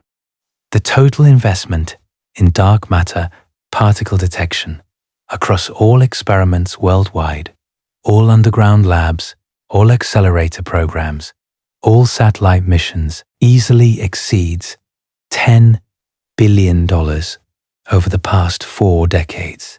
And the return on that investment in terms of confirmed dark matter detections is 0. I want to be fair here, because the people building these detectors are not fools. They are brilliant engineers and physicists doing extraordinary work. The xenon detectors are marvels of low background technology. The cryogenic detectors are pushing the limits of material science. The accelerator physics is genuinely advancing our understanding of the standard model. The null results are not wasted effort. They constrain the parameter space. They tell us what dark matter is not. And in science, knowing what something is not is valuable. But there is a difference between a productive search and a search that has become an institution. A productive search adjusts its hypotheses in response to null results. An institutional search adjusts its funding proposals. When the first generation of WIMP detectors found nothing, the particle physics community did not pause to reassess. It submitted proposals for second-generation detectors. When those found nothing, it proposed third-generation detectors. When the LHC found low supersymmetric partners, the community did not say, well, perhaps supersymmetry is not the answer to dark matter. It said, well, perhaps the energies are higher than we thought. Perhaps we need a bigger accelerator. Perhaps the next generation will find them. This is not conspiracy. I want to be clear about that, because I know how it sounds. This is incentive structure. Particle physics departments are built around accelerators and detectors. Grant funding flows through particle physics channels. PhD students are trained to build detectors and analyze collision data. The entire career pipeline, from undergraduate research to tenured professorship, is oriented toward the particle model of dark matter. To suggest that dark matter might be primordial black holes, objects that belong to gravitational physics and cosmology rather than particle physics, is to suggest that the infrastructure, the expertise, the career tracks, and the funding streams of an entire subfield might be pointed in the wrong direction. That is a suggestion that no institution is designed to accept gracefully. And so, the search continues. Accretion on NT will run for several more years. LZ will accumulate data. New proposals for next-generation detectors are already being written. The particle physics community will keep looking for WIMPs until someone either finds one or the funding agencies lose patience. Meanwhile, the primordial black hole community operates on a fraction of the budget, with a fraction of the personnel, using data from instruments that were built for other purposes. Kepler was built to find exoplanets. LIGO was built to detect gravitational waves. Gaia was built to map stellar positions and motions. None of them were designed to search for primordial black holes, but their data, almost accidentally, is providing the most promising leads the field has ever had. Every null result is treated as a challenge to build better, never as an invitation to reconsider the premise. The underground detectors get larger. The exposure times get longer. The background rates get lower, and the dark matter particle remains undetected. At what point do you stop looking for a particle and start considering that the answer has been drifting through your galaxy the whole time? Too small to see, too quiet to hear, but massive enough to hold every star in its orbit? I do not know the answer. I do not think anyone does. The honest position, the one that most working physicists would give you privately if you caught them at the right moment, is that we do not know what dark matter is. We have never known. The particle hypothesis was always just the most popular guess, the one that fit the sociology of particle physics best, the one that promised new accelerator discoveries and Nobel Prizes and exciting detector technology. Primordial black holes were the less glamorous option. Black holes are general relativity, not particle physics. They do not require new particles.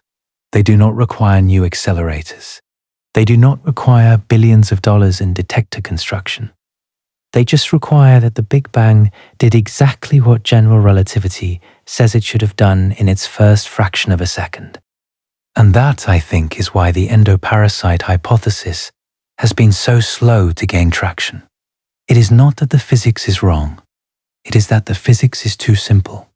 It does not need new fundamental particles. It does not need supersymmetry or string theory or extra dimensions. It just needs the early universe to have had density fluctuations, which we already know it did, and general relativity, which we already know works.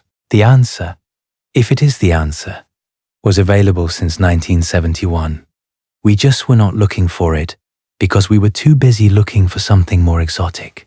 I want to talk about our sun specifically because I think people hear some stars might have black holes inside them and immediately file it under interesting but distant. It is not distant. It is 8 light minutes away. The Sun formed approximately 4.6 billion years ago from the collapse of a molecular cloud in a spiral arm of the Milky Way. That molecular cloud was embedded in the galaxy's dark matter halo. The dark matter density in the solar neighborhood, as measured today, is about 0.4 GeV per cubic centimeter. During the collapse of the pre-solar nebula, the dark matter in the immediate vicinity would have been concentrated by adiabatic contraction, along with the gas and dust that became the Sun and the planets. If even one primordial black hole of asteroid mass happened to be in that collapsing region, it would have been swept into the center of the forming Sun. Now, Kaplan and Bellinger are careful to say that the probability of any particular disk star, including the Sun, harboring a primordial black hole is low. The present-day capture rate in the galactic disk is negligible. Stars formed in the disk in high-velocity environments are far less likely to have captured a PBH during formation than stars formed in the dense, slow-moving halos of early dwarf galaxies. The Sun is almost certainly clean. Almost certainly. But almost certainly is not definitely. And the MESA models are explicit that we cannot tell from the outside. A Sun with a small enough PBH seed at its center would be indistinguishable from a normal Sun. The luminosity would be normal. The temperature would be normal. The spectrum would be normal. The neutrino flux, which is our most direct probe of the Sun's core, would be consistent with normal hydrogen fusion because the fusion would still be happening in a shell around the black hole, producing the expected neutrinos. The solar neutrino problem, which plagued astrophysics for decades before being resolved by neutrino oscillations in the 2000s, is not a signature of a Hawking star. The neutrino flux from the Sun matches the standard solar model. Everything we measure about the Sun is consistent with a normal star. But it is also consistent with a Hawking star carrying a very small seed. That is what the Bellinger paper says. The two scenarios are observationally degenerate for seeds below about 10 to the negative 11 solar masses. We cannot distinguish them with current instruments. The only way to tell would be astroseismology. And we do study the Sun's oscillations. Helioseismology, the application of astroseismology to the Sun specifically, has been practiced since the 1970s. The SOHO spacecraft, the Global Oscillation Network Group, and the Solar Dynamics Observatory have all measured the Sun's oscillation modes in extraordinary detail. And those measurements are consistent with a radiative core and a convective envelope, exactly what you would expect from a normal star. But the Bellinger models also show that for sufficiently small seeds, the convective core signature would be too small to detect with current helioseismic precision. The threshold for detectability is model dependent, and the uncertainties are large enough that a small seed could be hiding in the noise. I do not think there is a black hole in the Sun. The probability is genuinely low, but the fact that I have to invoke probability rather than certainty, the fact that the physics allows it and the observations cannot rule it out for the smallest seed masses, is itself a remarkable statement about how little we know about the interiors of even the closest star. And here is the implication that Bellinger and Kaplan have not fully followed in their published work, though I suspect they have thought about it privately. If Hawking stars are real, if the endoparasite mechanism operates on even a small fraction of the galaxy's stars, then the universe has a feature we never accounted for. Stars are not just fusion reactors. Some of them are fusion reactors, with a secondary engine underneath, an engine that was installed before the reactor was built, an engine that is patient and growing and will eventually take over. The star does not choose this. The star has no mechanism to detect it or prevent it. The endoparasite was placed there by the initial conditions of the universe itself, by the density fluctuations in the first fraction of a second, by physics that was determined before matter existed. Think about what that means in terms of cosmic architecture. The Big Bang produces density fluctuations.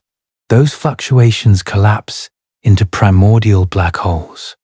Those black holes drift through the dark matter halo. Some of them get captured inside forming stars. Those stars burn for billions of years, unaware that they carry seeds of their own destruction. The seeds grow, the stars die quietly, and the black holes that remain join the dark matter population, drifting again, invisible again, waiting for the next gravitational encounter. It is a cycle, a very slow, very patient cycle that has been operating since the first second of the universe. The dark matter creates stars. The stars feed the dark matter. The dark matter creates more stars, and the cycle continues. If this is what is actually happening, and I want to emphasize again that this is an if, a hypothesis, a theoretical possibility that has not been confirmed, then the relationship between dark matter and visible matter is not what we thought. It is not a passive gravitational scaffolding. It is not just the invisible skeleton that holds galaxies together. It is a predator-prey dynamic operating on timescales of billions of years. The dark matter seeded the stars. The stars fed the dark matter, and neither side of the equation knows about the other. This is the part where I normally would offer some comfort, some resolution, some reassuring statement that science will eventually figure this out, that the observations are coming, that the truth will emerge in due time. But I do not think that is honest. The truth is that the physics community is not oriented toward answering this question quickly. The astroseismic analysis of the 500 red straggler candidates is being done by a handful of researchers with limited resources. The Mars ranging data analysis is a proposal, not a funded program. The LIGO subsolar mass candidate will take years to fully analyze, and in the meantime, the WIMP search continues to absorb the lion's share of dark matter funding, chasing a particle that has been stubbornly absent for 4 decades. Bernard Carr is 77 years old. He has spent 52 years on this problem. He has published more than 200 papers. He co-authored the founding paper of the field with Stephen Hawking in 1974. He has watched his ideas be ridiculed, ignored, rediscovered, and now, finally, taken somewhat seriously. He has outlived most of his critics, and the question his entire career was built around, whether primordial black holes exist, remains unanswered. There is something about that timeline that bothers me more than any of the physics. 52 years, an entire career, from PhD student to emeritus professor, spent on a single question that the community could have answered decades ago if it had been willing to invest the resources. The observational tools have existed in some form since the 1990s. Microlensing surveys could have been designed with the asteroid mass window in mind. Astroseismic programs could have included Hawking star signatures as a search target. Gravitational wave templates for subsolar mass objects could have been developed and deployed earlier. The fact that these things are only now being done, more than half a century after the theoretical foundations were laid, is not a failure of physics. It is a failure of sociology. Let me bring this back to where we started, to that star in NGC 6946 that flickered and died in 2009, to the 25 solar masses of matter that were quietly removed from the visible universe without fanfare or explanation. Whether it died by direct collapse or by endoparasite, the result is the same. A black hole where a star used to be, a point of infinite density surrounded by nothing, an absence in the sky that only people who were specifically looking would ever notice. But the two explanations are not the same in what they imply about the universe you live in. If N6946 BH1 died by direct collapse, that is a story about the predictable death of a very massive star. It is interesting, it is important for stellar physics, but it changes nothing about how you look at the night sky. Stars are born, stars die, some die quietly. That is the universe working as expected. If N6946 BH1 was consumed by an endoparasite, that is a different story entirely. That is a story about a universe that has been planting seeds of destruction inside its own stars since the first instant of existence. That is a story about parasites, older than atoms, drifting invisibly through a galaxy that does not know they are there, settling into stars that cannot detect them, feeding for billions of years, while the stars shine on obliviously, and then quietly ending the star from within, leaving nothing but a black hole and a slowly fading infrared glow. That is a story about a cosmic ecosystem with a predator we never knew about. A predator that does not hunt so much as wait, that does not kill so much as absorb, that operates on timescales so vast that an entire human civilization could rise and fall between the moment the parasite begins feeding and the moment the star goes dark. And here is the thought I want to leave you with. You are looking at the night sky right now, or you have looked at it recently, or you will look at it soon. And when you do, you will see stars, thousands of them, if you are away from city lights, hundreds of billions more that your eyes cannot resolve, but that are there nonetheless, packed into the pale band of the Milky Way that stretches across the sky. Every single one of those stars, every point of light, is assumed to be powered by nuclear fusion. Hydrogen fusing to helium, helium fusing to carbon, the thermonuclear processes that have sustained the universe for 13.8 billion years. But some of them, possibly many of them, possibly millions of them, might be powered by something else, by something older than fusion, older than atoms, something that has been sitting at the center of its star since the star was born, feeding quietly, growing slowly, patient in a way that only something born in the first fraction of a second after the Big Bang can be patient. And the star does not know. The star cannot know. The star's surface has no way to transmit the information about what is happening at its core. The star shines, and the parasite feeds, and from the outside, everything looks fine. 500 red stragglers in the Gaia data, 1 subsolar mass gravitational wave candidate, 2 confirmed vanishing stars, a mass window that refuses to close, an accretion equation that guarantees the feeding accelerates, and a prediction, sitting in the Astrophysical Journal since 2023, that our own sun could have one of these things inside it right now. The data has been sitting there for years. The papers have been published. The models have been run. And the implication, the one that nobody seems willing to follow all the way to the end, is that the universe might not just contain black holes. It might run on them. Wherever there are stars, wherever matter has collected and ignited into fusion, there might also be something else, something that was there before the star, something that will be there after the star, something that has been feeding in the dark since before light existed. We built our telescopes to look at stars. We never thought to listen for the thing inside them that is eating them alive. And the stars, for their part, give no sign. They burn. They shine. They look exactly like stars are supposed to look, until one day they do not. And when that day comes, when a star that was visible for millions of years simply stops being there, the universe does not pause.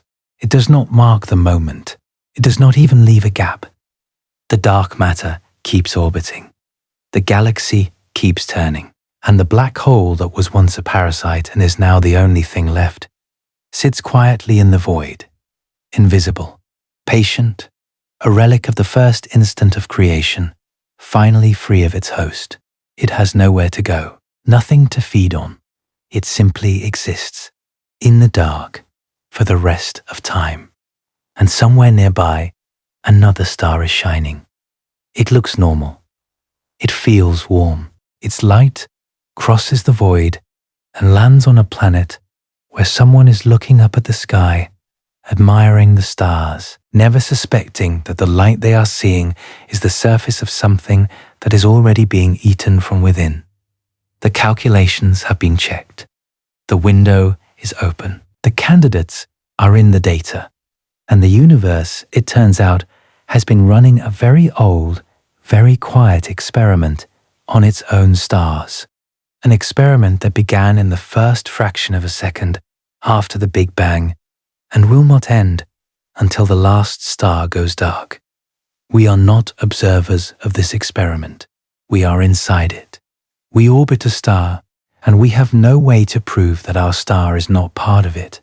That is not a theory about the distant future. That is a description of the universe you are living in right now.